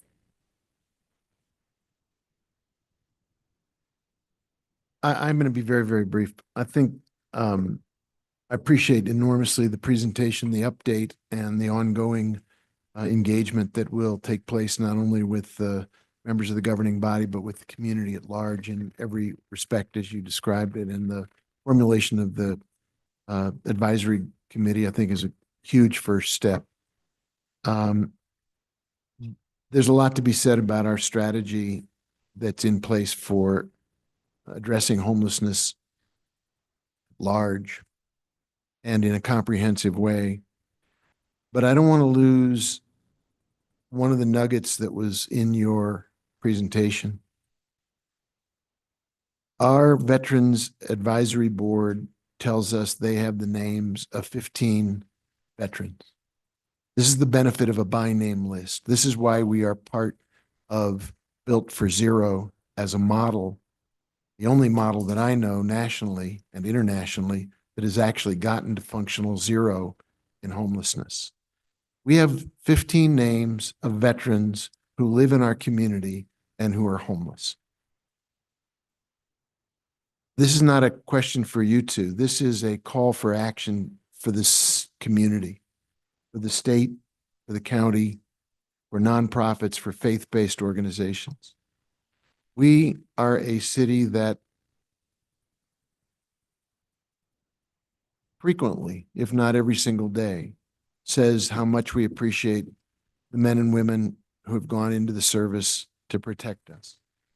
And yet we have 15 veterans whose names we know who are homeless. I think we have an urgent requirement to get 15 veterans off the streets and into a pallet community to serve them specifically. And if we can't do that in the next 2 months, we should be very much ashamed of ourselves, not just as a city, but as a state and as a county and as a region. Let's make a commitment that within 2 months, we will find a site, not necessarily city-owned, could be a state site, could be a Veterans Administration site, could be a county site, it could be a faith community site. Let's make a commitment that within 2 months, we will have a pallet community that takes 15 veterans whose names we know and finds a safe and compassionate and constructive place for them to have housing. That, to me, is what I take away from your very, very outstanding presentation. But let's do one thing rapidly, and let's focus on one by name group and get them housed. Thank you. Councilor Garcia. Thank you, Mr. Mayor. I hesitate to say this, but I got to in honor of the veterans. I sure hope this doesn't go the way of the veterans banners that this administration just made into a debacle. I think that's out of order. Is there anybody else who wishes to say something about this issue? Thank you for being here tonight, and I will entertain a motion to move now to the petitions from the floor. So moved. Second.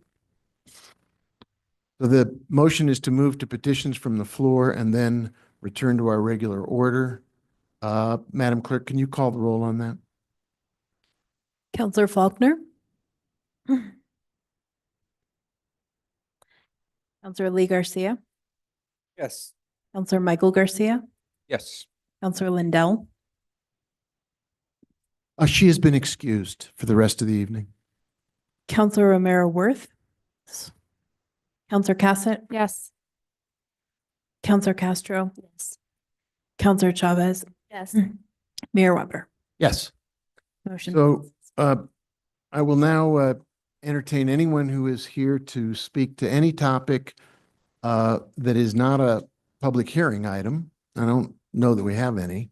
But any subject you would like to speak to the governing body on, and the city clerk will keep the clock so that everybody is treated equally and is given a chance for a 2-minute presentation to the governing body. If you'll just give us your name, we'll start the clock.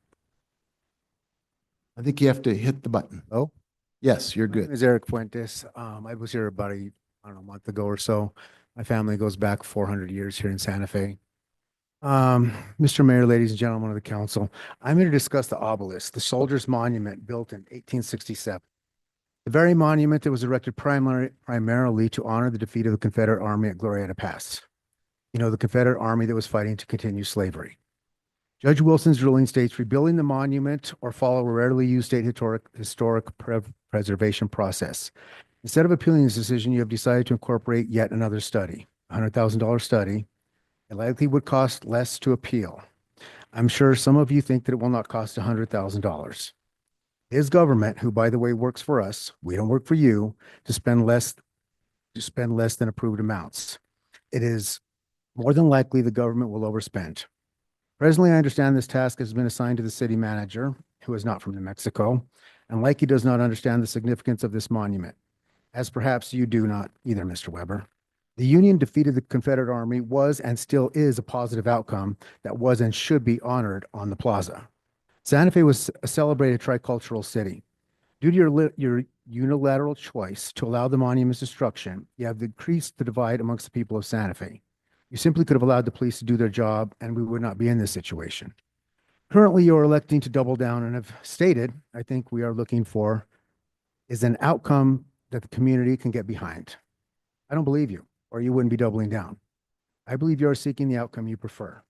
Preserving the history of Santa Fe is essential for the people from here, apparently not for the people who move here. The historic monument on the historic plaza is the outcome that people can get behind. Why would you want to move this to a cemetery? To bury a part of Santa Fe history of the Civil War? This is embarrassing. Let's move this to a cemetery and bury this part of Santa Fe's history. It's senseless, and quite frankly, the symbology of it is gross.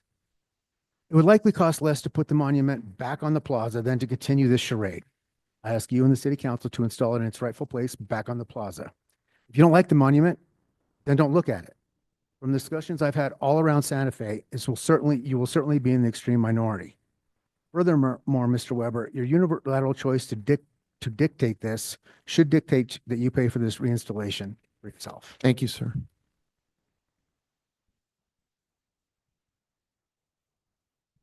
Hi, my name's Danny Katz. I'm speaking on a couple issues today. I hear you guys talking about the homeless situation and saying it's an all hands on deck situation that the community needs to lean in. But I don't hear you talking about the root cause, which is the vast and over the top incentives that the city of Santa Fe provides to the homeless that has people moving here, drug addicts moving here from all over the country because of all of the free services that they're going to get. So I look forward to addressing that. I do have a solution that I think would help in terms of, using taxpayer money to pay for these pallet houses for the homeless.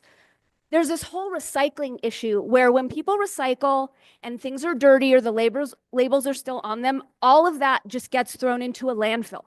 Why don't we have the people who are being given free housing and free services work at the recycling center to wash out containers, to remove labels, which will improve our city's recycling, improve our environmentalism, and even out the exchange. Number two, as I mentioned last month, we still have over 3,000 rental units that are not available to the people who live and work in this community because they are for VRBO and Airbnb. As well, that's over 3,000 paying customers who are not using our hotels. It is a lose-lose. If people need to make money, they can rent out their casitas and their rooms to people who live here. We need to outlaw Airbnb and VRBO. Regarding the obelisk, I find it amazing that since 2020, we haven't had enough money to remove the graffiti that is defacing the statue in the center of our city, which people come to from all over the world. So we have no dignity, we have no self-respect, just continued demoralization because of the graffiti that's still there. But you guys have dictated among yourselves, not representative of the will of the people, that you have $100,000 to give to someone to think about or study whether we should move it. As well, you're having all your meetings about the obelisk behind closed doors in clear violation of the Open Meetings Act. You work for us. Your job is to represent the will of the people. You don't know the will of the people when these meetings are being held behind closed doors. And I don't recall being asked to vote on whether we wanted to move the obelisk to the cemetery instead of restoring it back to where it belongs. Thank you so much. Thank you.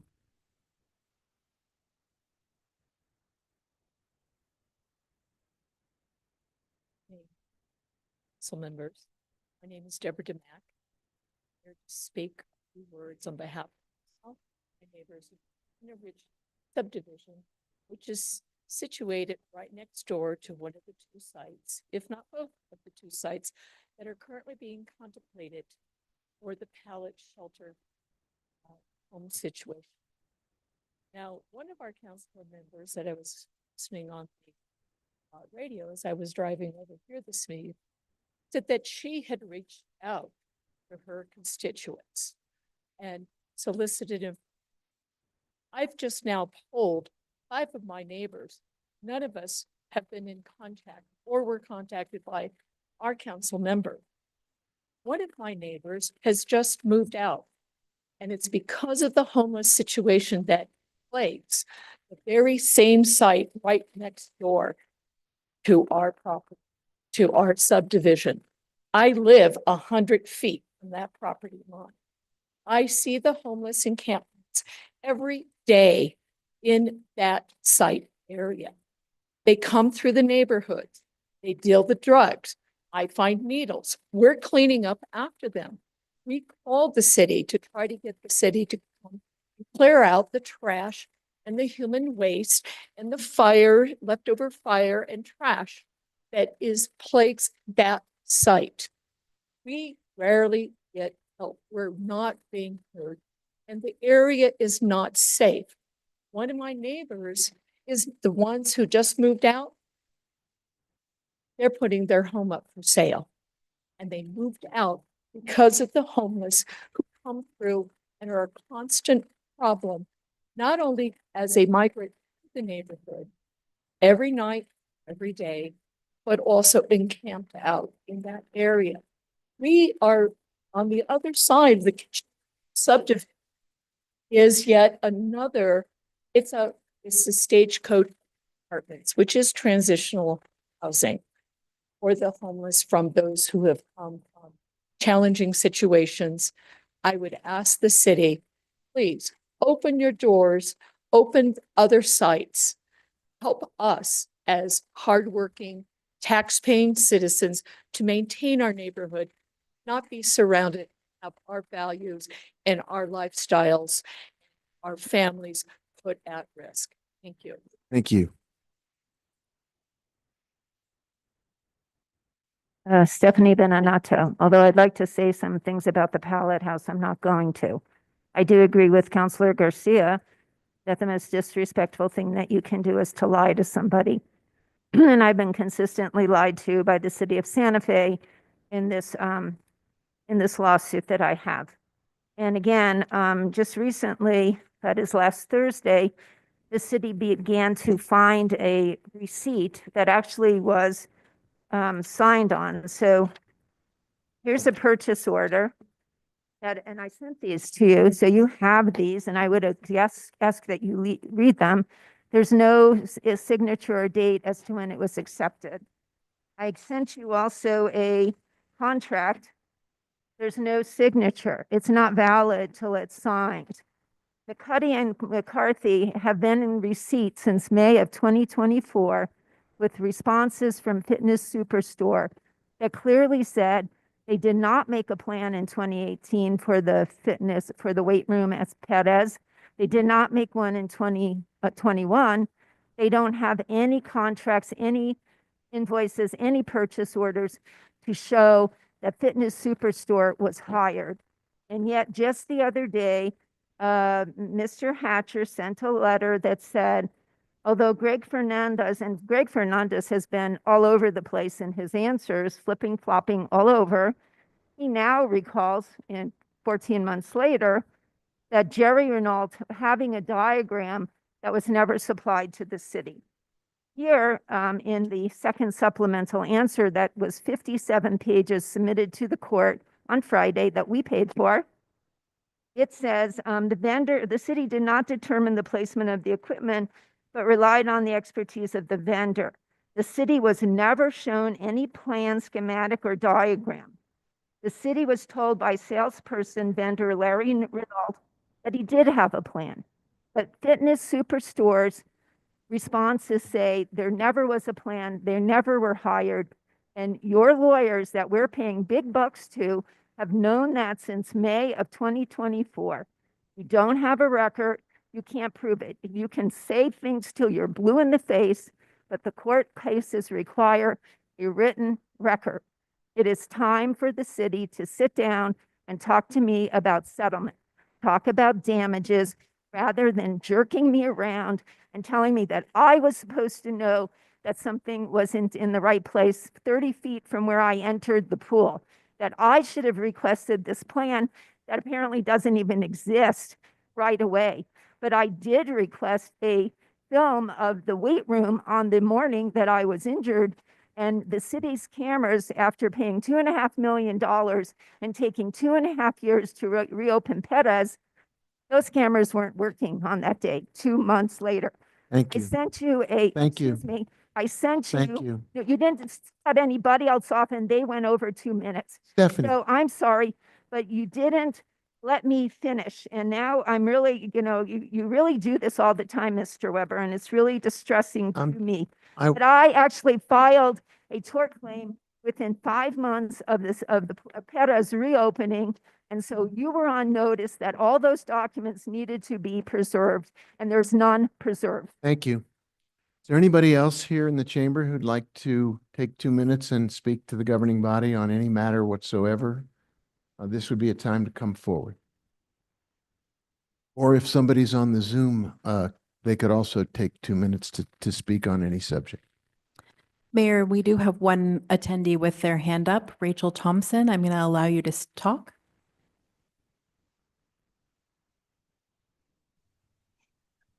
Yeah, thank you. My name is Rachel Thompson, and I live at 3306 Camino Cielo Vista, and I have allergies. Excuse me. I did want to comment on the presentation about pallet shelters, which was really, really excellent. But first, I just want to, request evidence for the claim a woman made who spoke before me, that people are being attracted from all over the country to come and be homeless in Santa Fe because of all of the goodies we provide. And I have to say, I've worked quite a lot with homeless people, and I don't think that's the case at all. And it really bothers me when people make sweeping claims without providing any evidence. I really think it's important when we have an advisory board that we know who is on the advisory board. And I don't say that with any kind of sense of suspicion. I just think that in the past, we've had kind of committees and boards and ad hoc things, and we never really can find out who's on them. So I understand that there is a mix of providers and, I don't know, mental health professionals and so forth. But I would like, and I don't know that this relates to the Open Meetings Act, whether the meetings of this group should be publicized. But I think that the citizens deserve to know exactly who is on this advisory board. So I hope that you'll do something about that. I also just want to comment that, throughout all of the stuff about, homelessness and pallet shelters and everything, I really feel like there's some people who are MIA. And I want to say that I wonder where are the very senior executives of LifeLink, for instance, or St. Elizabeth's. I feel that Corina Lopez at Pete's has taken so much, has had so many attacks on her. And my God, she keeps showing up and talking to people and being open. And the other thing is that we have seniors, veterans are wonderful, but they're pretty much men, whereas we know that the aging population is disproportionately women. And I don't even think our coordinated entry system that's part of the Coalition to End Homelessness, I don't think HUD databases and so forth even track seniors. And I just wish for the, in favor of compassion. I know that fiscal responsibility is important, but that there are a lot of aging people on our street and a growing number, and they need community. They often don't have families. They usually Thank- don't have families, thank- and they thank you. really need community. So thank you very much. Thank you very much. Is there anyone else in the Zoom room who wants to speak? There is no one else with their hand up. All right. And one last try. Anybody here in the council chamber who hasn't had a chance to come forward and take 2 minutes to talk about whatever is on your mind? All right. In that case, we'll go back to the regular order, Madam Clerk, and if you'll take us to the next item on the agenda. Item 11, matters from the city manager.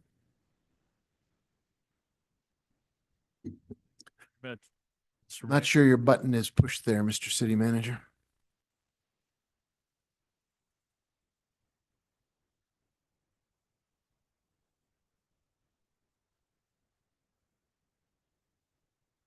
Oh, it was already on then. There you go. That's why I couldn't make it go on. It was already on. Yeah, thank you very much. I've got a couple of lists here of employees that deserve some recognition. The first one that I want to take a minute and acknowledge are the list of employees in February who celebrated years of service anniversaries with the city. And I want to say that I guess it's the practice to acknowledge them at the meetings. And I want to do that. We're also going to start doing a quarterly reception to honor all these people. We want to make a little bigger deal out of it. And we would love to have the mayor and city councilors attend to the extent that you're able to do so. But let me just very quickly appropriately go through and acknowledge these wonderful employees that have got significant years of service with the city. We have a 25-year employee in February, John Vigil, from transit driver in community services. We have a 20-year employee, Maria Finley, administrative manager, also in community services. We have two 15-year employees, Amanda Montano, police captain, and Sergio Solis in environmental services. And we have one 10-year employee, Melissa McDonald, our great director in parks, public works. And then the rest of these employees are all 5-year honorees. Dylan Bass, Patrick Baca, John Delmar, Christopher Francisco, Ralph Lopez, Joshua Kidding, Daniel Montoya. Oh, we've got a bunch. Anthony Ratliff, Nathan Baca, Matthew Madrid, Isaac Montras, Daniel Ohinaga. Hopefully that's close. Adrian Perea, Israel Rosales Molina, Gabriel Garcia, Ryan Gonzalez, Matthew Petrowski, and Lawrence Rivera. And we thank them all for their significant contributions to this community. Thank you. And again, we're going to honor them some more, and we'd like to have you join us. I also have a list of all the new employees in the month of February. Are you interested in having me read 29 names? Is that I wish we could put them up on the wall, but okay, very quickly. Joshua, oh boy, this is a good one. Joshua Van Slambrook, Michael Marchant, Benjamin Jensen Morgan, Cynthia Abbott, Brian Caruth, Megan Meeks, Arturo Muniz, Luis Bustos, Robert Karabi, William Callis, Blair Britt, Sean Malugan, Christopher Lopez, Rod Gould, Christopher LaRocca, Daniel Brown, Tevin Dice, Michael Romero, Dominic Vasquez, Matthew Romero, Brandon Hully, Martin Ponce, Tupel, Danny Vigil, somebody named Mark Scott, Carol Gruby, I bet. Camille Marquez, Claire Jordy, Angelina Baca, and Sophia Dennis. That's a lot of new employees in 1 month. Yeah, thank you. And I wanted to say that we're going to have more because we had such a wonderful rapid hire event this weekend on Saturday. There were so many people who showed up. I'm going to let I'm sure the mayor's going to mention it, so I'm not going to take your thunder, but 37 new offers of employment in that one event. And so we are really filling some vacancies, and that's really important, but it's really encouraging to see so many local people working so hard to improve their lot and to improve their community. So we were very pleased with that entire event. And I'm going to stop there. Thank you. Thank you, Mr. City Manager. Madam Clerk, what's next? Item 12, matters from the city attorney. Thank you. Mayor Weber, councilors. I did just want to flag that I sent out this evening some of the recent filings from the city and some of the city's litigation that's been progressing. In particular, the excise tax appellate brief from the city and 3 of the 4 anticipated amici briefs. The city is being supported by the New Mexico Center for Housing Law in a brief authored by one of the New Mexico UNM School of Law professors, Elizabeth Elia. HomeWise is also has already filed an amicus brief, and the International Municipal Lawyers Association has filed their brief. We anticipate one more amicus brief, and that's from the Santa Fe Housing Action Coalition. So the briefing for that appeal will be complete in April. You also have the first amended complaint in the San Francisco versus Trump case. That was the case that was on the agenda during the last governing body meeting. And that is challenging executive orders restricting federal funding and threats of civil and criminal enforcement that violate the anti-commandeering principle, which is inherent in the 10th Amendment of the U.S. Constitution. And we were joined with a number of additional municipalities and counties. There's now 16 local governments that are participating in that lawsuit. And there's also a temporary restraining order that's being filed or was filed or will be filed very soon, actually. And that's based on all those communities' need for a rapid resolution of that matter. And so that hopefully will get addressed soon. And then we did also file this week challenging the ability of the AmeriCorps to require the city to certify compliance with all administrative executive orders, and that its foster grandparent program, senior companions program, and retired and senior volunteer program, they were requiring the city to certify that those programs do not include any activities that promote DEI. So we're also challenging their ability to add those types of restrictions to that grant without any sort of, 1, not defining what those activities are, and then 2, without having them as part of the congressional authority for that funding source in that program. So we are being assisted with the Public Rights Project, which is a nonprofit that supports city and civil liberties litigation in that. So that's been very helpful. And if you have any questions, I'm happy to speak with you one-on-one. Thank you. Thank you. Item 14, matters from the city clerk. I have a couple things I wanted to tell you all about. One is staffing, so I wanted to give you all an update. We are able to kind of do some things that I'm pretty proud of, which is we got to put Geraldine reclass her as a deputy city clerk. So she is now my deputy. We got to reclass Xavier V. Hill as an assistant city clerk. We also are having an administrative assistant join us on Monday, Julie Rasmussen. We were able to place Aaron Pulsifer into the Public and Community Relations Officer position, which means we're going to have to find a website content and social media developer. So if you know any people who are interested in that, please send them our way.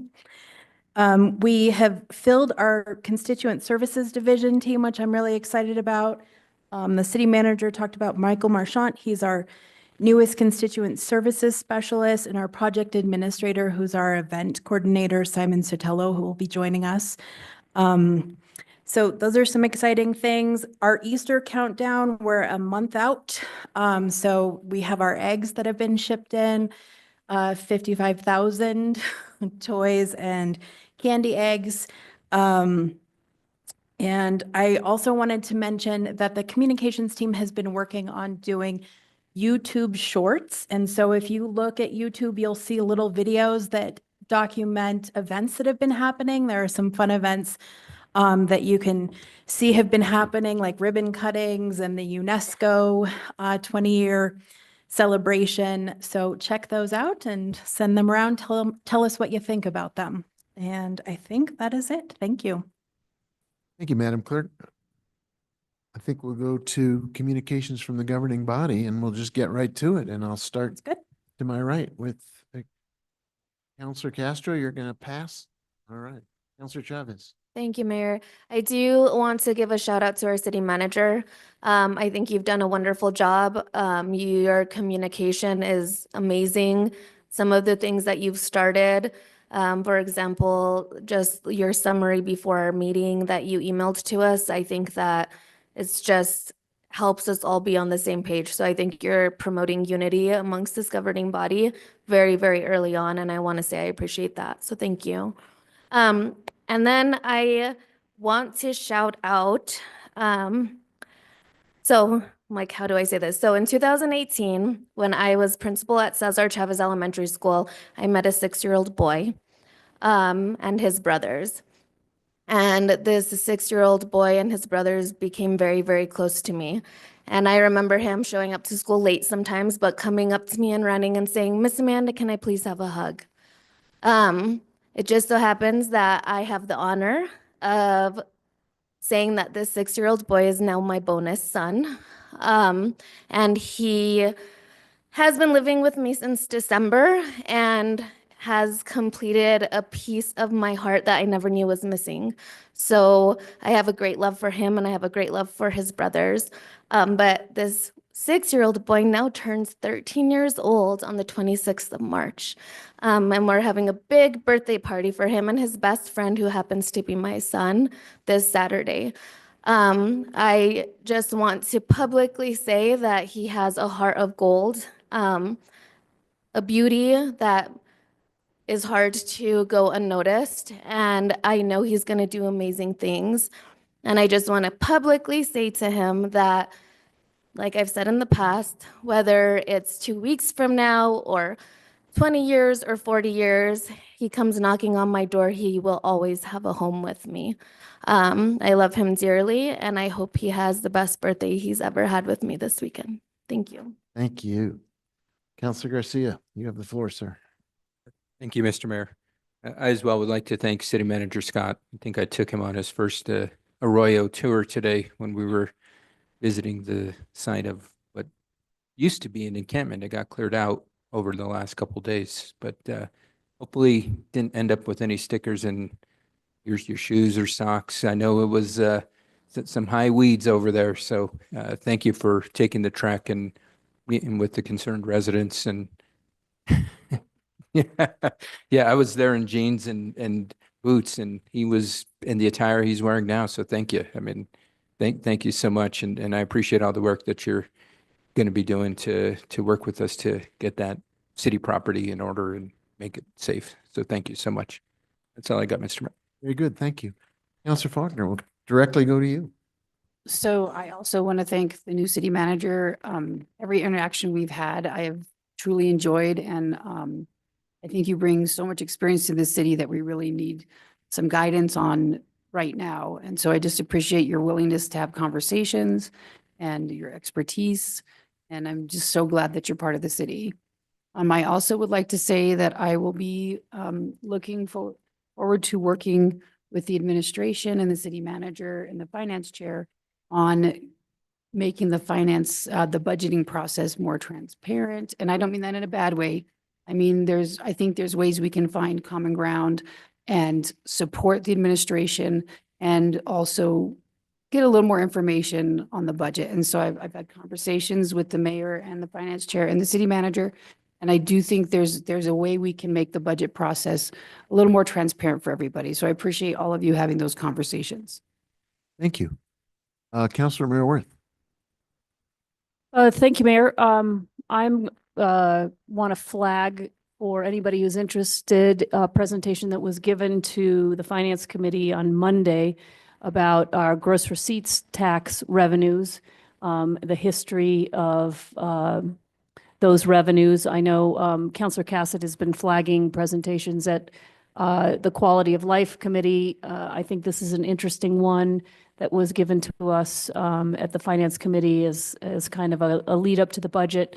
What our revenue sources are from gross receipts, how they've done historically, and how they compare to some of the large cities around us. And just if anybody's interested in that, just want to flag that it's there on our YouTube channel. Thank you, Mayor. Thank you. And Councilor Cassett. Thank you so much, Mr. Mayor, and I will continue the committee presentation conversation. We were supposed to have a presentation on the overall strategy to address homelessness in the city. However, for as Director Hammond Paul kept referring to it, the emergency that wasn't, we had to cancel that. So that has been rescheduled to our next Quality of Life Committee meeting. Upcoming, we will also be having presentations on the updates of Midtown, which I know many people are very interested in. And then actually Economic Development Advisory Committee, which you can attend in person. We do have a presentation on the Main Street programs coming forward, I believe in April. So that will be a really interesting conversation to have at EDAC. I wanted to wish Councilor Faulkner a happy birthday, belated, last week. So I hope that you had a wonderful time and happy birthday, and we will continue to celebrate you. We got a lot of fun March birthdays in this governing body. And then I will continue the praise of Mr. Scott. I really, truly have appreciated everything that you've brought to the city. And I agree with Councilor Chavez that kind of synopsis of some of the things that came up in committee. Thank you for attending our committee meetings. I know a lot happens there, and we try to, as Councilor Mayor Worth and I say too much, do the work in committee, but really, wanting to be having those robust discussions in committee, since obviously we always have so much on our governing body agenda. So thank you for attending. Really, truly appreciate it. And thank you for all the work that you've given so far. We're very happy to have you. Thank you, Mayor. Thank you. Councilor Garcia. Mayor, also like to extend my gratitude to the city manager and welcome again in regards to good communication to us, and looking forward to the future in regards to that open communication. In regards to Councilor Faulkner's points, and I think this goes down towards full transparency over how can we be involved, aside from just hearing it at finance or at our final governing body for our budgets. Going back to the conversation that we just had with the director, Henry Hammond Paul, it's really important as a governing body that does vote on funds that we know where everything is placed. And I think that's very important. So I do appreciate bringing that up. And lastly, I would like to, I do want to mention something. Today, there was a very large police presence on Airport Road. There was a lot of police officers from different jurisdictions. They were doing a training exercise. And there was a lot of fear in the community over possible ice in the area. But I think we got that clarified with many of them that thought it was something other than what it was. So, if there's ever any of those questions, please reach out to us as your representatives. It was actually right in front of my business, so I was able to go out there and address and ask them, what was going on. And they clarified very respectfully that they were just there doing some training exercises with radar detection. Lastly, I'll just, we won't be here next week, and wish my lovely wife a happy birthday next Wednesday. And that's all I have, Mr. Mayor. Thank you. Birthday. Thank you.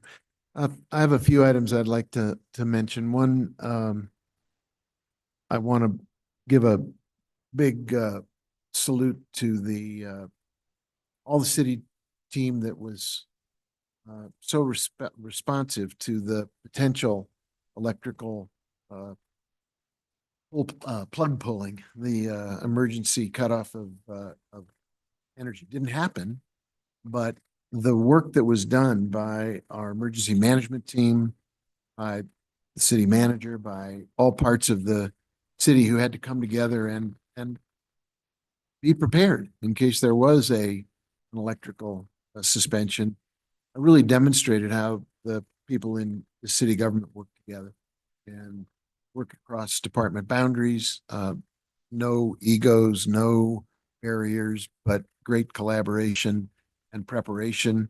Ultimately, the emergency did not manifest, but it was a great exercise in that we learned a lot from it. There is upcoming after action reviews and a survey out right now. Department heads saying, what did you learn? What could we do better? I think we will constantly improve in our emergency preparedness because we take these things so serious. Also, a great round of applause to Regina Rees for the tremendous amount of work she put in.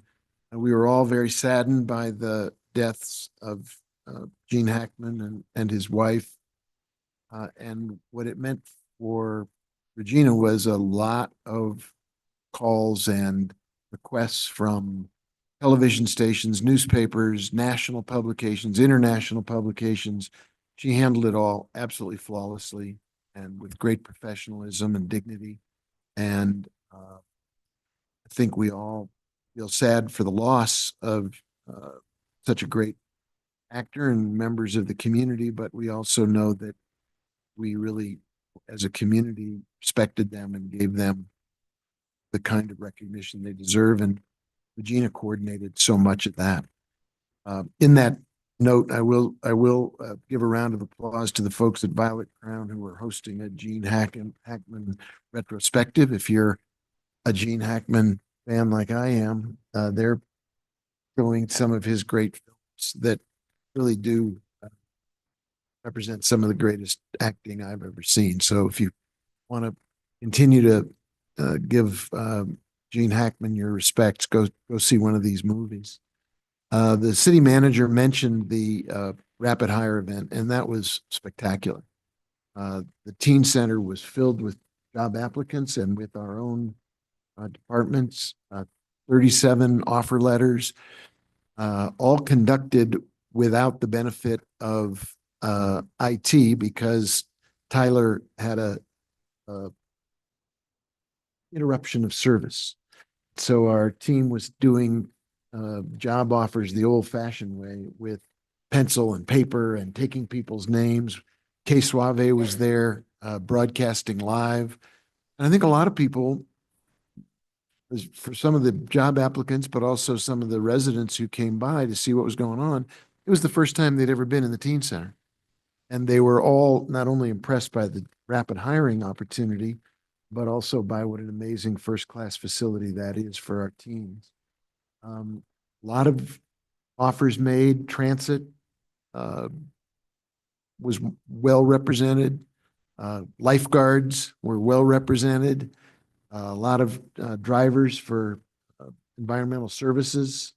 So takes a lot of work to put that on and make it look easy, and our team really did a spectacular job. HR and then all the departments that were there did a great job of representing the city and making job offers that will help staff up important functions that really need support. Upcoming activities. I know many of us will be at the first practice at the Sal Perez Park this Saturday. There's also on Sunday a chance to meet the new executive director of the Friends of the Library, which does great work to support one of our most visited city facilities, the libraries. Tomorrow morning, there's a coffee and collaboration that economic development continues to promote ways for people to come together and build our local economy. So there's a lot going on. I won't dwell on the fact that Monday is St. Patrick's Day. And I don't know that we have any fountains to turn green like other cities do, but it's a good thing to celebrate the Irish on their day. So have a good time on Monday as well. And thanks to everybody for the good words about our city manager. I think they are well earned, well deserved. I think we'll continue to benefit from Mr. Scott's years of experience and his steady hand.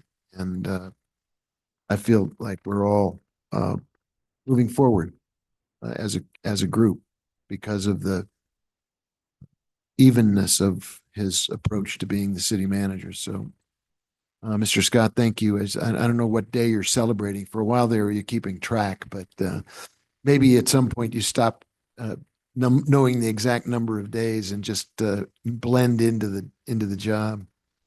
My goal is to learn how to use the microphone. So that's my report. Thank you, everybody. What's up next, Madam Clerk? Item 16A, introduction of legislation, consideration of resolution number TBD, sponsored by Councilor Alma Castro.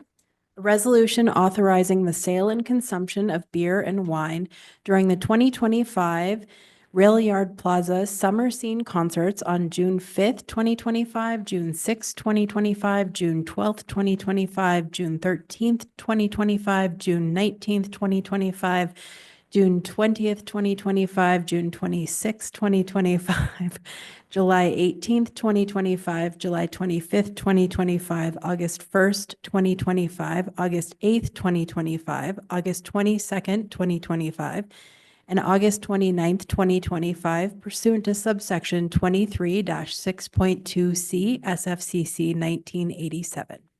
Would you like to speak to this? No, so for this, the next resolution, I just want to point out that we have quite a few alcohol resolutions. And so we are working on maybe offloading some of that work from staff and maybe making a resolution to be able to pass all of these all at once. As you can see, there are many dates of our series. Thank you. Madam Clerk, what's the next item? Item 16B, consideration of resolution number TBD, sponsored by Councilor Alma Castro. A resolution approving the consumption of beer and wine during Site Santa Fe's annual gala dinner event on June 18th, 2025 at the Ramada in the Rail Yard Park, pursuant to subsection 23-6.2C SFCC 1987, and rescinding the approval for consumption on June 26, 2025, which was granted in resolution 2023-7. So you're good? All right, next item, please. Item 16C, consideration of resolution number TBD, sponsored by Councilor Amanda Chavez. A resolution authorizing representatives and agents for an agreement with the New Mexico Environment Department regarding agreement number SAP-I2457-GF to plan, design, and construct improvements on Jemez Road, including a sewer line south of Airport Road to improve residential septic systems. I think it speaks for itself, Mayor. So thank you. Thank you. Next item, Madam Clerk. We go to 18, public comment on bills. First, public comment, no action. 18A, consideration of bill number 2025-4, adoption of ordinance number 2025 TBD, sponsored by Councilors Carol Romero Worth, Michael Garcia, and Amanda Chavez. A bill amending ordinance number 2024-6 to approve 3 individual loan agreements with the New Mexico Environmental Department to be paid with revenues from each system respectively. Respectively. 1, a wastewater project loan agreement, 2, a water project loan agreement, and 3, a solid waste collection project loan agreement incorporating is that right? Sorry. Defections and covenants relating to wastewater, water and wastewater system debt obligations in each loan agreement. Respectfully, by reference herein, ratifying prior action consistent with the provisions hereof and repealing prior action inconsistent with the provisions hereof, but only to the extent of such inconsistency. Thank you. This is an opportunity for Boy. first public comment. If anybody here would like to come take 2 minutes to address this bill, now would be the time to do it. Okay. Is there anybody on the Zoom room who has a hand up to speak to this? No one is in the Zoom room. All right, let's try the next item. Item 18B, consideration of bill number 2025-7, adoption of ordinance number 2025 TBD, sponsored by Mayor Alan Weber. A bill regarding annual budgets, including multi-year appropriations, amending section 11-2.1 to conform to the city's charter, establish multi-year appropriations for capital outlay, grant-funded projects, and special appropriations, and effective December 31st, 2025, amending section 11-2.4 to sunset the finance director's budget amendment authority to carry over certain unexpended appropriations into the next fiscal year. Again, this is an opportunity for first public comment. If anyone here wants to come up and speak to this item for 2 minutes, the clerk will keep the time. Hold on one second. Michael, will you start the clock? Stephanie Benenato. Given the lackadaisical record keeping that I've received on contracts without being signed, and some that were supposedly carried from 2018, but they were going to be executed in 2021 with no agreement, nothing in writing. I'm a little concerned about the multi-year aspect of this bill and how you will keep track of that, and whether the entity that you're entering into the contract with will be functional in, say, 5 years, if it's a 5-year contract. So I guess it's the multi-year part that concerns me, not so much carrying over unexpended funds, but keeping track of multi-year contracts, especially when your staff changes a lot. Thank you. Thank you. Anyone else want to come speak to this bill? Now is the time. And I assume there's still not anyone in the Zoom. Okay. Correct. Next item, Madam Clerk. 18C, consideration of bill number 2025-9, adoption of ordinance number 2025 TBD, sponsored by Councilors Michael Garcia, Amanda Chavez, Alma Castro, and Pilar Faulkner. A bill amending section 11-14.5 of the Economic Development Fund Ordinance to change the sunset date for depositing certain land sale revenues in the Affordable Housing Trust Fund from December 31st, 2025 to December 31st, 2030.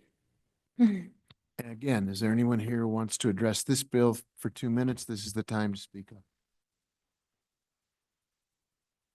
So, Madam Clerk, take us to the next item, if you would, please.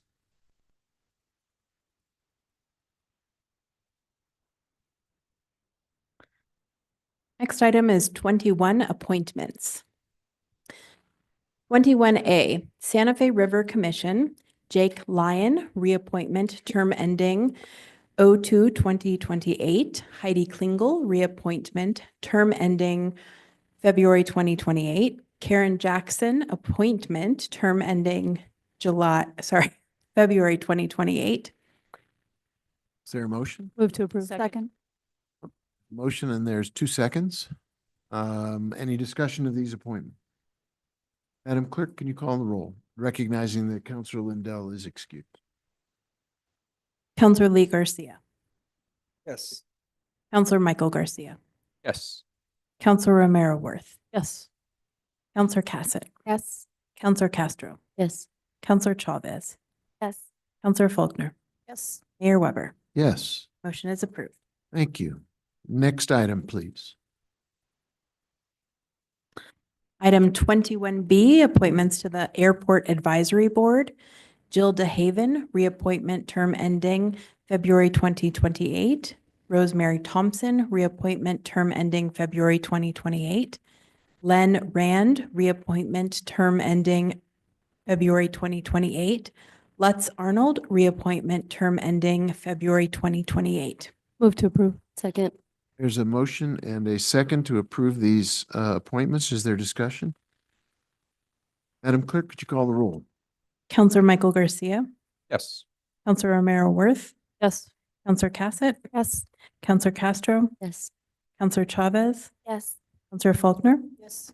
Counselor Lee Garcia. Yes. Mayor Weber. Yes, Motion is approved. thank you. And the next item, please.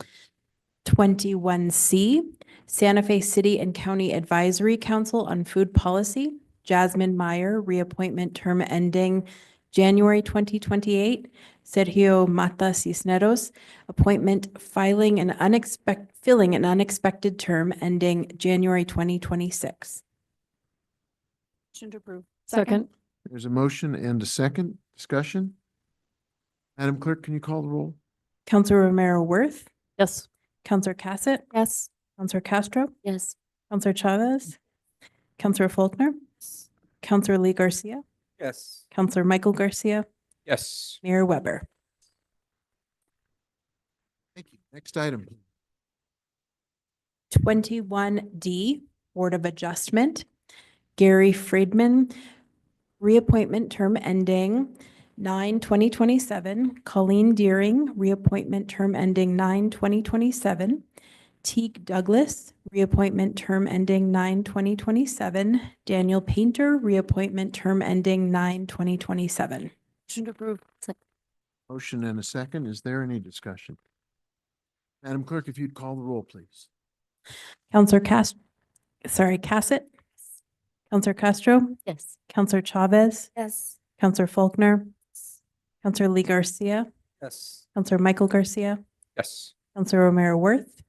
Yes. Mayor Weber. Yes. And I believe we have another one. 21E, Historic Districts Review Board.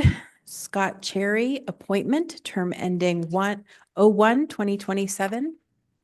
Madeline Aguilar Medrano, reappointment, term ending 01/2027.